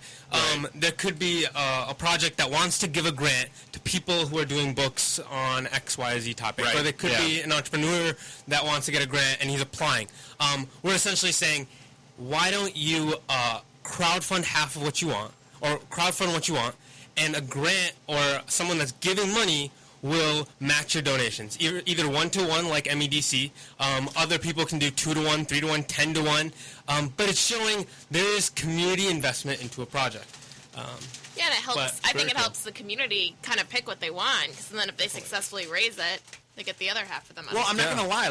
I look at the Hatch Detroit model, and I don't understand why they're not hooked into this.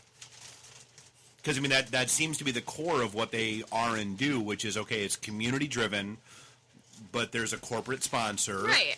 It seems like that would be a natural fit. They should get matched up with somebody, but right now I think it's very, a corporate it's straight up project. corporate sponsor, yeah. Well, we talked about one of the examples, I forget, you could talk to about even if a company doesn't, or organization doesn't meet their goal, they still have, they're still demonstrating a huge crowd swell of support. Yeah. Right? That will ultimately that will help them push over the top to whatever funding goal that they have. So projects have goals. They're trying to get community investment. When you have people, not only does so a lot of the projects right now are parks or public spaces. Yeah. Instead of having a state entity throw out $100,000 at a park and it just gets built and people didn't even really want it, just a grant got it. They forget. They forget about it. Whereas now you're like, club wanted it in his neighborhood. Exactly. Yeah. And this guy just knew someone at the grant organization, kind of pushed his application forward. Now it's throwing it back to the people. Can you get residents? Can you get businesses? Can you get the communal interest behind a project? Raise $50,000. The state can match you with another $50,000, and they have double impact. But there's so many vested parties interested in this project, there's no way it will fail. So projects like that, you have you're doubling the investment, and my $100 contribution towards a campaign or a project is now valued at $200. Well, then you got local businesses that latch onto it, and then all of a sudden your $100 contribution is now $300 because they're matching the match. Well, and so I mean, and looking out at the looking at the Patronicity.com website, I mean, it looks very similar to Kickstarter. Yeah. So I mean, it's the same. It's the same type of model. Kind of look and feel that people are used to, where it's, okay, here's a project, here are the different projects that are out there, go ahead and deep dive and figure out what you want to get into. It's a crowdfunding platform. Right. So I guess that was my question is, okay, so other than just being local, because I went out there and clicked around, other than being locally Detroit focused, what's the hook? So now we're local, not necessarily Detroit, but anything local. So we did a skate park in Marquette. Okay. Sure, that could have been on Indiegogo, Kickstarter. And what we saw was there's such a big impact through crowdfunding. We wanted to bring it to a local level. And people want to support what's local. We want to, support that Marquette thing because I'm an expat and I moved out. People want to support something in Detroit. We're a diehard Michigander. Yep. Well, we're across Michigan. That was actually a quote, if you're familiar with Shark Tank, that was actually a quote on Shark Tank. One of the sharks said crowdfunding is becoming crowded. So that's the differentiator is you guys are local to, you're only focusing on initiatives that are Michigan-based or Metro Detroit-based or statewide-based. So that's how you set yourself apart, right? That is one of the ways we set ourselves apart. But rather than being niche in the sense that we're only local, we're also the only people that provide grants, matching grants towards campaigns. Yeah. And I think that's the game changer. It is. Having your contribution doubled, having what you need to raise huge. cut in half. That's huge. Raising money is not easy, and I'm sure people, if you've ever tried to fundraise, it's no easy task. But crowdfunding is taking, sweeping the nation. And Kickstarter, I would consider probably the most popular crowdfunding platform out there. Yeah, I mean that's the tagline. It's been around for about 5 years, since March of 2014. March 2014, 5 years. Just got amazingly ripped by South Park, so. Does that mean that they've arrived? Yeah. Yeah. So the Uber, Kickstarter, right. But in 5 years, they've contributed over $1 billion towards projects in the arts. Wow. Now, annually, they contribute 6 times the amount as the National Endowment of the Arts does. So what they're doing is a lot of our projects are tax deductible. You're telling where you want your tax dollars to go. You have the ability. Crowdfunding is democratizing the way people spend and the access to capital and funds. Yeah. I think we need to start one. I'm serious. And that's the other thing we mentioned at the bar. Anyone can start one. There's no, I have to have a giant team. There's no barrier to entry. Yeah.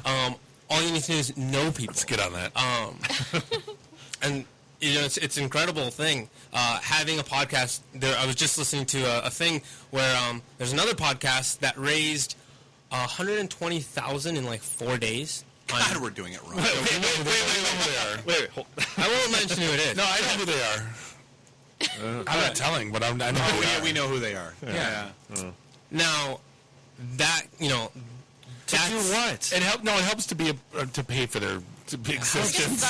To grow. Helps to pay for whatever beer. you need. It helps to pay for beer? No, it helps that they were on the #1 rated morning terrestrial radio show and then got fired, and then they started a podcast to replicate it. Yeah, right. Yeah, they need money to sustain their existence. Yeah, they need a studio like this. But anyone who has access to people, has a network, can run one. And I think that's an incredible thing. And, right. It's not very difficult. And we at Patronicity kind of feel like we're also the training wheels. So we work with projects along the way. 90% of first-time projects fail. And what is that? Why is that? Reason it's a really high, failure rate. And it's mostly because people just don't know what they're doing with crowdfunding. It's, hey, let me just put this thing up. There's no such thing as easy money. Sure. And I think that's something that's very common. Well, the one I'm following now, I don't mean to cut you. The one that I'm following right now is called Blue Smart. And basically, it's luggage. So I travel a lot. I fly a lot. Yeah. And it's luggage that's smart.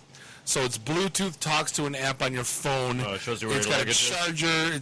It tracks you location based. It has a scale in the handle.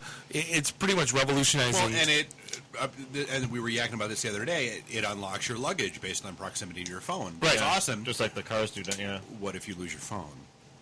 Well, dude, that's the same type of thing. If I lose my key fob from my Taurus, I can't get into my car. These guys have raised like $500,000, and it's probably one of the most successful things I've seen. And the cooler guys and like these guys, if you're taking an old product and modernizing it, I think that's the biggest things right now. You're solving a problem for the traveling salesman. Yeah, right? Absolutely. Yeah. And there's incredible projects out there. I just saw Hovercraft that's on Kickstarter right now.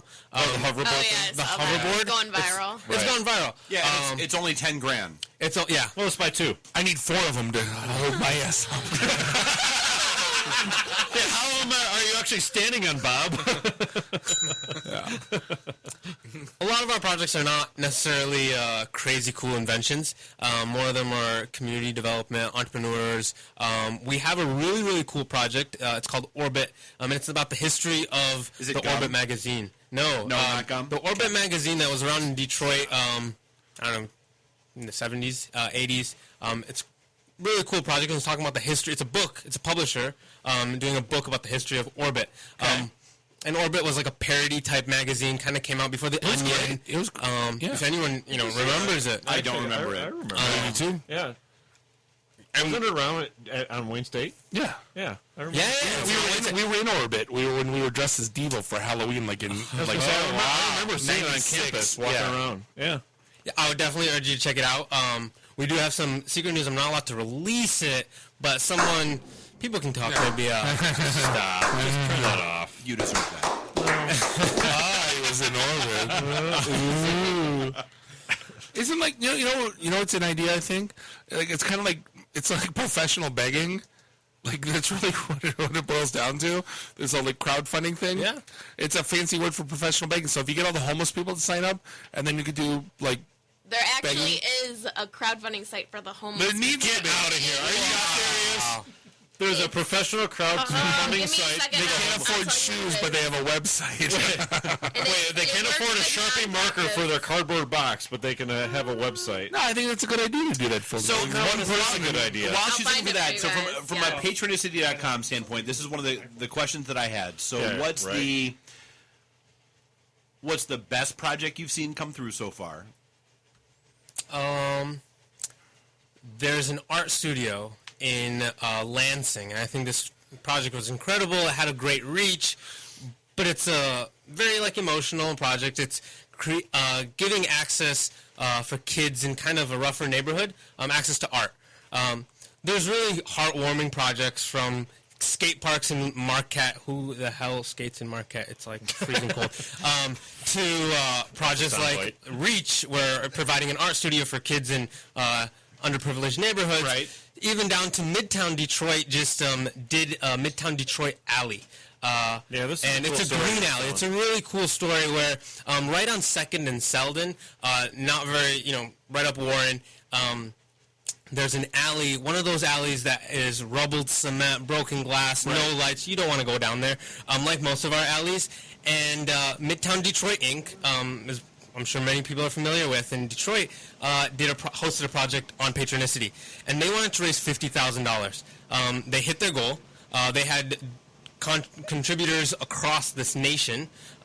Really? Nationwide? Yeah. Nationwide, from California to Boston. Now, how would somebody even find out about that out of state? Are you guys promoting that, or is that It was just in viral, or what? and a lot of media picked up A that one. lot of media pickup. Actually, every one of our MEDC projects have had media coverage. Marquette had a $4,000 donor from California.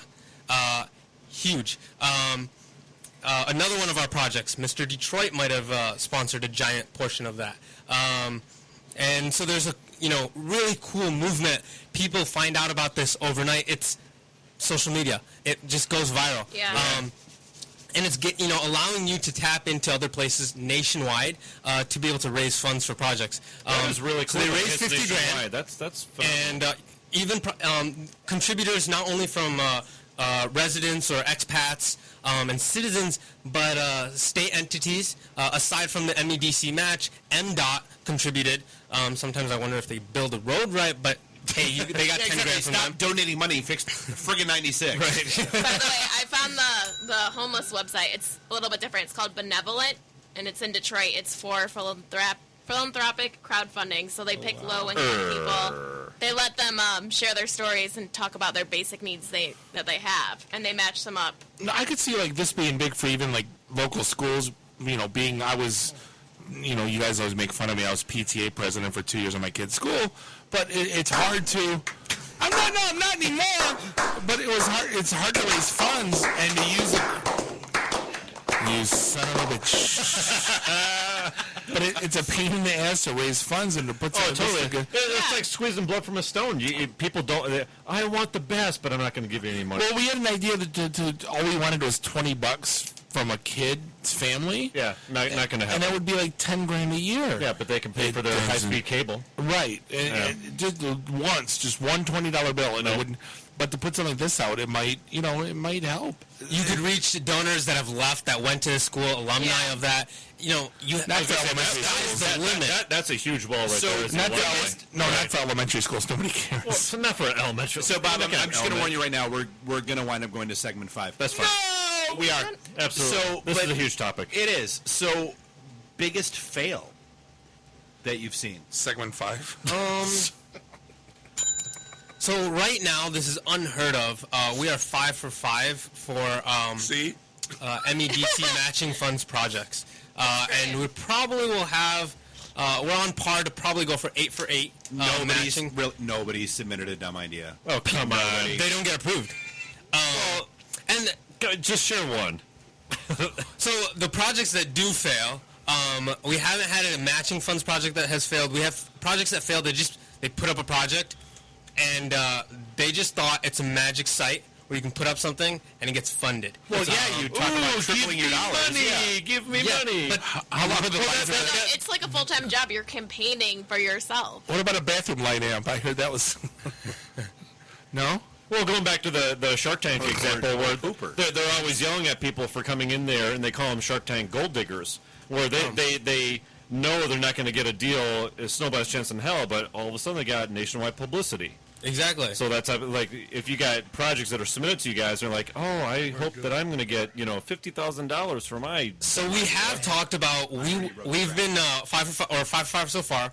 We've been looking for a project that fails with the MEDC grant, and the reason why is we want to prove that what we're doing now is we're changing the way grants are written. You might have a great project, you might put it out there, but it doesn't have communal interest, and if you don't hit your goal, then the state won't match you.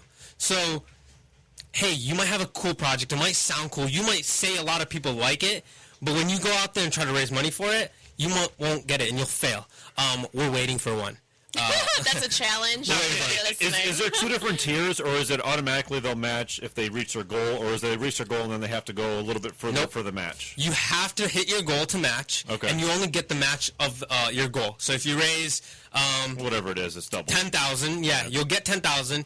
Now, if you raise 8,000... you don't get $16,000 total. If you raise $12,000 above your $10,000 goal, you don't get $22,000. You only get 10, or you do get 22. You don't get $24,000. You only get the match of the goal that you set. And that's no, I followed him. How am I following him? I mean, you're not. I was joking. Have another beer. I was trying to make fun. All right, so we'll dive back. We have to get back into this. Yeah, we're doing it this segment. Yeah, we are because I want to get a photo, and I know Jack wants to go catch the end of Monday Night Football and go to sleep. So, yes, Bob, do your thing. What? This is the IC and the D show. We'll be right back. We'll be right back. No, it's the end of the show. No, it is not. It is not the end of the show. You can't go home yet. Do not change. IT in the D.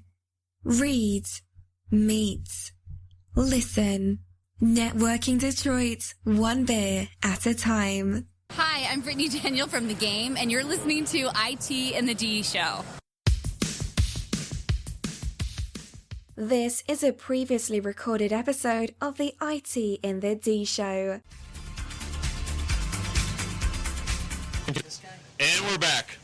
Is this the illustrious fifth segment? Segment 5? Segment 5. Episode Commodore 64. Which actually isn't like spawned by the fact that we're drunk and just want to hang out more. We actually have more content to get to. This is actually a good conversation. You're drunk. You're drunk. Well, we You're still not have the beer boss of left, don't we? And we got Jeremiah from Daily Detroit picked up a Hello. I can't be overdrawn. I still have checks left. All right, so Jeff has the bell. Where do we leave off? We were talking with Ibrahim about Patronicity.com, and where we were just getting ready to dive into was this whole concept of crowdfunding equity or equity crowdfunding and that whole nonsense. And it's a concept. Well, it's a concept that not many people understand because, I mean, it's okay, I get crowdfunding, I get equity partners. What is crowdfunding equity? And it's a relatively new thing, apparently, in the state of Michigan. Yeah. Right? So Michigan is one of, I think, 13 other country states that have legalized it. Legal. Is there medical crowdfunding? Well, you make it sound so sinister. So it was illegal for a while. Now, what it allows is people can invest into a company. So there's reward-based and donation-based crowdfunding, kind of like Kickstarter. Patronicity is like that as well. You get an incentive, a shirt, something. You get a T-shirt, a mug. Yeah, right. It could be a bar. Oh yeah, we'll be on a bar crawl on Wednesday night. We will. Yes. Yeah.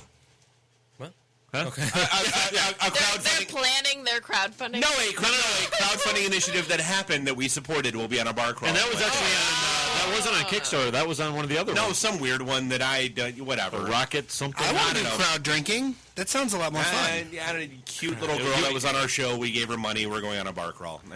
Yeah, we crowdfunded. Sounds like part of the course for you, Dave. Welcome to the fifth segment.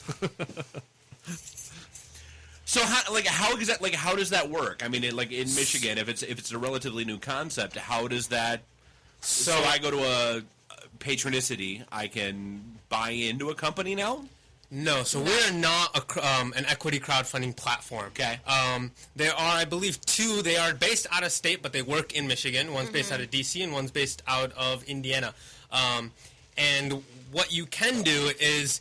Well, you're talking about local stake and then Funrise. Yes. But Funrise is equity, is for real estate, I believe. While local stake is for local businesses. Local businesses and, okay. Thank you, Amanda, for Just clearing to that clarify, out. those two things. She is, after all, the editor of Michipreneur. Shut up, Nimsy! Shut up, Nimsy! Shut up, Nimsy! Can we come to an agreement how many R's are at the end of that? No. There's about 11,600. Do we just put an R with an infinity symbol? Yes. Can you do shut up, Mimsy again? Eventually, yes. Anyways, where were we? So the rules to equity crowdfunding. Now, it allows people to invest. What it does now allows unaccredited investors to invest into a company. And what that means is the 93% of people out there who either earn less than $200,000 or as a couple earn less than $300,000 or don't have less than $1 million in liquid assets.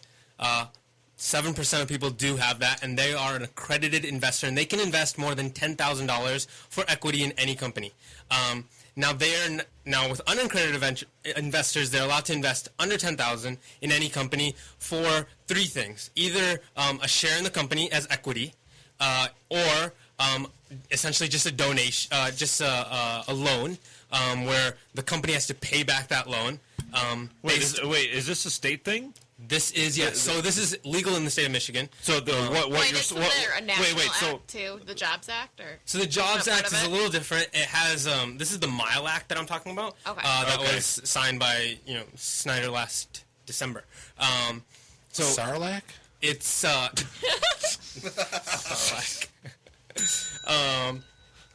So as a non-accredited investor, you can invest, and you can get either equity. You can get a loan back, but it's shared.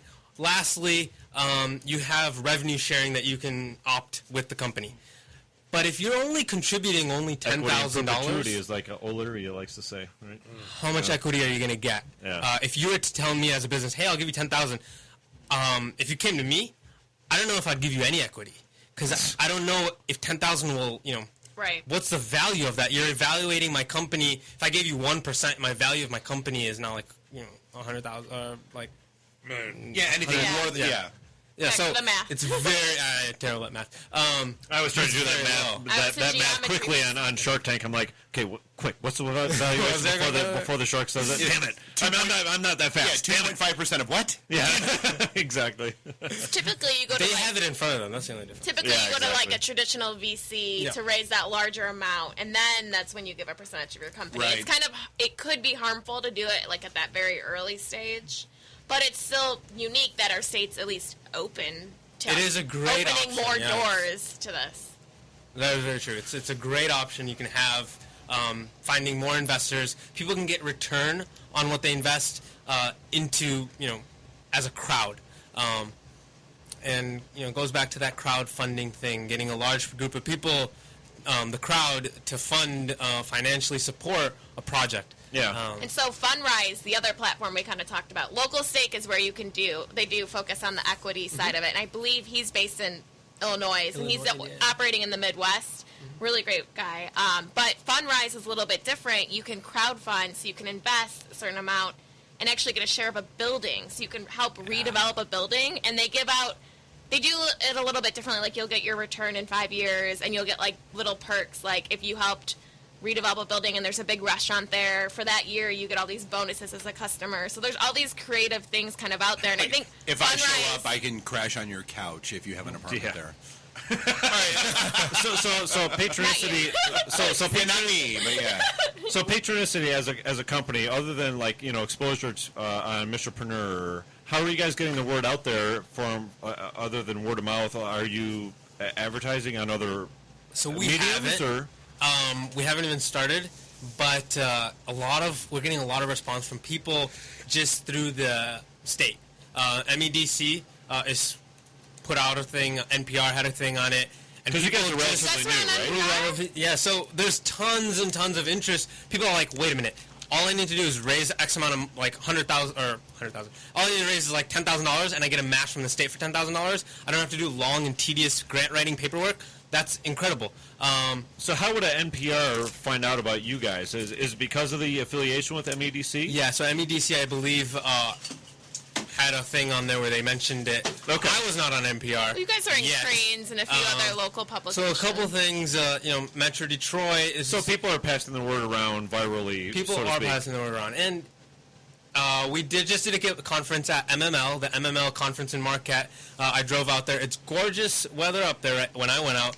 MML is the Michigan Municipality League, so they're also one of our partners. And they do Fund Me? No. I don't know. You're informing me. So they... crowdfundingmi.com, which is a resource on all of the stuff we're talking about. Crowdfund Me, as in MI, Michigan. And so Is we that did a actually conference there. TLD .mi? Was it? I thought that was a country code. It doesn't matter. Yeah. Anyways. So we did a session out there on crowdfunding. Shut up, Nimsy! Shut up, Nimsy! Is this a new thing? Is this a new thing now? It is. That and Sam the Eagle. Hi. All right, yeah. We totally lost this train of thought. So we did a conference out there in Marquette. Our session was on crowdfunding, and the room was packed. There's people out with people from city managers, state officials, city officials. A lot of people that saw MML and went, "Oh, MLM! I've got a fruit basket." When he said MML, at first I'm like, MMA? That's Is this going to be a crowdfunding battle royale? Yeah. Whoever comes out of the cage wins. Thunderdome! Thunderdome! Whoever gets out gets the 50 grand. 2 men enter, 1 get funded.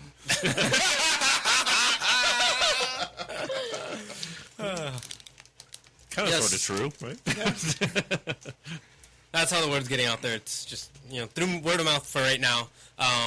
We are pursuing other grants, like I mentioned, to expand on not only doing community place and activating a public space, but to cater to publishing, to cater to arts, to cater to film, to cater to education, to cater to entrepreneurship. So anyone who wants to do fundraising, anyone who wants to do a crowdfunding platform, way of fundraising, can come. They can raise half the amount of what their total goal is and get it matched. So are they going to meet let me ask you a question. Do they have to meet a criteria to get that funded, to get it matched? Like, if you want to start like a Slurpee company, right, the state's not going to match that. No. Like, it's got to be like something. It's got to be something legit. So it has to. So unless it's at the governor's house. I heard pays 9% is taxes. Oh. If you're thinking about a Slurpee company, if you want to start a Slurpee pop-up, I think it would get matched. And that would be delicious. How do you do a Slurpee pop? Slurpee food truck, maybe? Alcohol. Yeah? Alcohol. There you go. The cause of and solution to all of life's problems. Slurpee truck with alcoholic Slurpees. Would be the biggest hit in my neighborhood you've ever seen. Deliver it to my house. All the stay-at-home moms would be like sloshed by 10:30. Yeah, that one's going to do well in the suburbs. Yep, pretty much, yeah. That one's going to get all kinds of news coverage. Well, it's like an ice cream truck that has a little like song and all the moms come around. That's right. Instead of playing like whatever crappy music, like play like... It'd be like, pour some sugar on me. Pour some sugar on me. Don't need nothing but a good time. Fallen angel. All of a sudden, there's people who want... Look what the cat dragged in. Right. There's people who want Slurpees, and they're going, play Freebird! Right. It's for the house moms midday. I think we're alone now. My people! So I'm saying they'll all be slashed by 10:30. They already are. So, those people. So what are you finding that's... So you're asking for the requirements, I think, is what you were getting at. Well, there's that, but like, so what are you finding as being successful? And what are the like, trends? Yeah, well, like what works? Yeah. Well, people love to feel that their dollars are doubled with this grant. I can contribute $100, and it feels like I contributed $200. Projects that have been successful, all of them. And I'll name them. We've had a pavilion that's been in the middle of a bike trail in Bloomingdale, it's near Adrian, near South Haven. We've had an art studio for underprivileged kids in Lansing. We've had a skate park in Marquette. We've had an alley in Detroit, a green alley in Detroit. So development and placemaking. That's back to the qualifications. What the hell is a green alley? It's an environmental alley. Well, Jesus Christmas! It consumes less than it produces. Is that what it means? You consume less than you produce. It's what's behind the green door. Good Christ! Is there any escape from these people with these stupid behind the green door? Is that what you said? Yes. So it is placemaking. It is community activation, and that's specific to the MEDC grant. To qualify, there's three things. One, you have to have a project that's in a city that has a traditional downtown. Now, that's hella complicated. What does that mean? If by zoning of the state, if your city has a traditional downtown, you qualify. A lot of places have that. Royal Oak, from Royal Oak to Birmingham to Detroit, we've had just got funded on Monday was Rosedale Community House. They're doing a renovation of the community house, and they just raised $20,000 on Patronicity, and they're getting another match of $20,000. They still have an entire week to continue to raise funds. Very rare for projects to hit their goal ahead of time, and that's kind of the focus. The second thing is they have to be activating a public space or community place for them to qualify for the grant. What does that? Parks, dog parks. What attracts families? Community center. What attracts families? Yeah. And lastly, if it's approved, raise the funds. If you hit your goal, you get the money. Now that's with the MEDC grant currently, and that's only what they focus on. And that is why we are pursuing other grant-giving organizations or other corporations, family foundations, people that give money out. And they want to see, hey, right now the state of Michigan is loving this because what they're doing is they're cutting down the grant writing process. They don't have a huge team going through all this paperwork. They're also doubling their investment. So with the $1 million that they're putting out, it's as if they're doing $2 million in community development projects. All right, so that's unheard of. So I don't think we actually talked about this yet. So you guys, a la Kickstarter. So if I contribute $100 to whatever campaign, on Kickstarter, I'm getting something for that tier level. Yeah. So what would we, as an example, if I'm contributing? So like we were talking about at the Green Alley or whatever it was. If I'm contributing money to that cause, which I think is very cool, is there some sort of what happens after the fact? What are they? What I get to walk down it. The inevitable. Ooh. All joking aside, the question we always ask. And then, so what happens after the fact? So a project gets funded, MEDC matches it if it's one of those grant type of things. Mm-hmm. You get the double the bang for your buck. Yeah, you feel good about yourself. You feel great. You get the slow clap. Right? Yeah. All joking aside, so obviously, yes, the alley gets improved, the park gets built, the swings get built, whatever. Mm-hmm. So me as a contributor. Is all I get the feel-good status, or is there a la Kickstarter a reward of some sort? There is a reward of some sort, and that's created by the campaign project creators. So for Kickstarter, the rewards are made up by the people who are running that project. Right. It could be a shirt, it could be whatever. For us, I don't like having shirts. I like bringing people out to events. One of our projects is doing... So what you're saying, you're never going to run a 5K, is what you're saying? No. Because you can't host a 5K without shirts. Without T-shirts. Yeah. I like tank tops, crop tops, crop tops. Anyway. So, wrapping up the IT and the D... I was afraid someone was going to say tube top right there. So there are rewards. So there are some and sort it's of based on what you have to offer and what you have to give. Well, some of the things like if you did that Slurpee food truck, some of the rewards you could have is, hey, if you donated $25 or whatever amount that you work with, we can give you a punch card for 5 free, Slurpees. The Slurpee probably costs, like 5 of them might cost $20, so you're saving $5, but they probably cost you like 25 cents to make, but you're also bringing that person out to your food truck. Yeah. You're getting business. He might bring his friend at work who doesn't have a punch card. Mm-hmm. You're attracting businesses. As you go up and there's larger donations for the Green Alley, like I said, MDOT contributed $10,000 to it. For higher donations, there's more acknowledgement.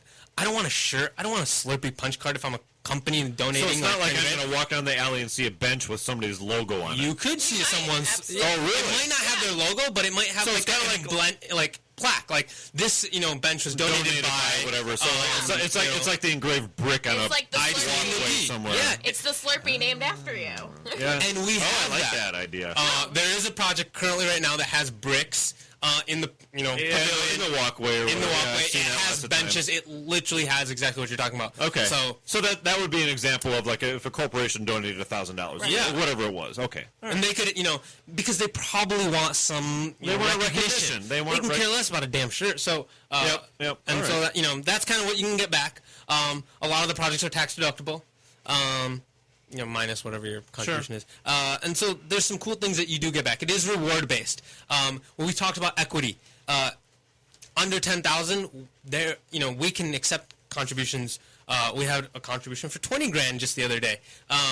To a single person gave $20,000 to one project on Patronicity, and so there's sky's the limit. What can you we're give? Doing it wrong. We are. I don't know that I want other people having equity in IT and the D. But you don't have to give them equity. So for me, nothing. I wouldn't do it. Nothing. You get nothing. You get nothing and like it. Yeah, did you read the paperwork? You have no equity in IT and the D. Wait a minute. That is an evil laugh. It's Kick Jeff night. It is. I'm not in the picture. Shut up, Mimsy! Shut up, Mimsy! I'm the only one not in the picture. I'm not in the picture. I got no equity. Screw you guys. I'm going home. Your red flyer is waiting outside for you, Jeff. Bye. Nice talking. No, but I mean that's honestly, it's good to hear that there actually is a variety of projects out there that are getting themselves funded, and that there's a match. I mean, that's kind of a cool thing. Definitely. Very cool. Very so cool. what haven't we hit on about Patronicity.com that we should have by now? We've covered quite a bit. What we're doing, our main thing is definitely this grant. Definitely pursuing more grants. allowing projects to go out there, gaining access to capital, having people vote for what they want, essentially with the credit card. That is what I consider crowdfunding. Putting their money where their mouth is. And I mean this is a compliment, but it's very obvious.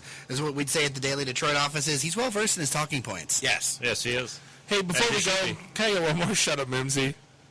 Please. Shut up, Mimsy. Shut up, Mimsy. Shut up, Mimsy. Thank you. That's all I needed. Can we wrap the show up now? This is episode Commodore 64. Well, no, wait, no. It's my show. That's what I want. No, exactly. But Amanda, before we get out, what haven't we hit on with Michipreneur? I think I encourage everybody to check out our list. It has over 40 funding resources, so it lists all of these sites we've been throwing out there. Traditional VCs. Michigan is actually 12th in the nation for VC, so we do have a VC community. Dude, every time my father-in-law hears the term VC, he has a flashback and starts killing people. No, she says 40. There's actually only 39, because that one doesn't count. Right. Just to get at Amanda, just that one doesn't count. They can kiss our ass. There's also some... if you're listening, you know who you are. And we know they're listening. Yeah, well... And right now they're going... I'm lost. Well, actually, I think there's two, because there was a couple suggestions. I'm like, no. She's like, what about this one? Oh, I know. And I'm like, no, not them. No, not them. Who else you got? No, not them. No. Kiss my ass, kiss his ass. But thank you, Amanda, for setting this up and making this connection. It was a very cool conversation. Awesome. I think it needed to happen. So, yeah, very cool. And Jeremiah, you're out at dailydetroit.com. Absolutely. We barely knew ye. We barely got into what all the fun stuff that you've got going on. But I drank your beer, so we're good. It's all about an equity partnership, if you will. It is. That was an exchange of alcoholic equity. The equity's in his stomach, but, Right. All right, so this was episode 64. We are not on Commodore 64. Well, this actually works out well because we're not on next week, so it's like a half of a show for next week. We might be. What? No, we won't be on next week.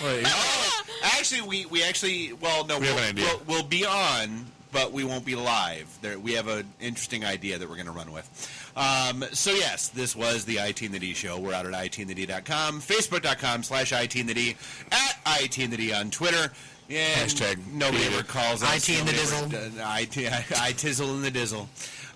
Soon to be itandthed.ninja. We are IT and the You are not. Who owns the Whoa. Beat it. Why? Because... Conan, what is best in life? Crush your enemies, see them driven before you, and to hear the lamentation of your women. Thanks. Being patient. All right, that's it. Have a good night, guys. See you next week. Well, no, see you in 2 weeks. The emergency destruct system is now activated. Look out, Flash! Flash! Don't move! Stay where you are! Long live Flash! You've saved your life. Have a nice day. I have come here to chew bubblegum and kick ass. And I'm all out of bubblegum. Nice shooting, son. What's your name? Murphy. Make the run. The run. Game over, man. It's game over. It's over, Johnny. It's over. Nothing is over. Nothing. You just don't turn it off. Yo! Hold up! Time out! Time out! Y'all take a chill. You need to cool that shit out. And that's the double truth, Ruth. I hope this was as much fun for you as it was for me. How much scotch did you drink that night, by the way? Half a bottle. Okay, then shut the hell up. You're in your underwear? I'm in my underwear. Hey, let's hang out. No, I'm sorry, honey. I have a headache. I definitely want to see Bob in his underwear. That's a fact. Bear me. Why would, Buick put their cars next to, the Bentleys? Why is this not marketing? The alphabet. It's brilliant. Because you're getting your 8-track tuned up. Are we at a break yet? I may have to wipe the geek off. I can't say no, and I don't really want to. Well, especially with the back doors open. We just lost our clean tag on iTunes. So you have no boots. No. You have no gloves. No. You have no hat. No. You have no scarf. No. You have no scraper. No. How long have you lived in Michigan? All my life. You, sir, are an idiot. I don't care. When are we going to talk about me? Jane, you ignorant slut. Woo! This is the ladies' man. Guess Captain Soundboard doesn't know how to run the soundboard. Shut up. Stop talking. You're so white right now. I'm the whitest guy in the room. Just explain it to me. I love this city. I was banging on the wang. Really? Should we talk about this? Tag team it. Should I keep going or should I stop? Hell yeah. Can I just say, it's been great being on a show that talks about Mickey Rooney dying for 20 seconds and then poop for 10 minutes. You're not very informative, but wow, are you entertaining.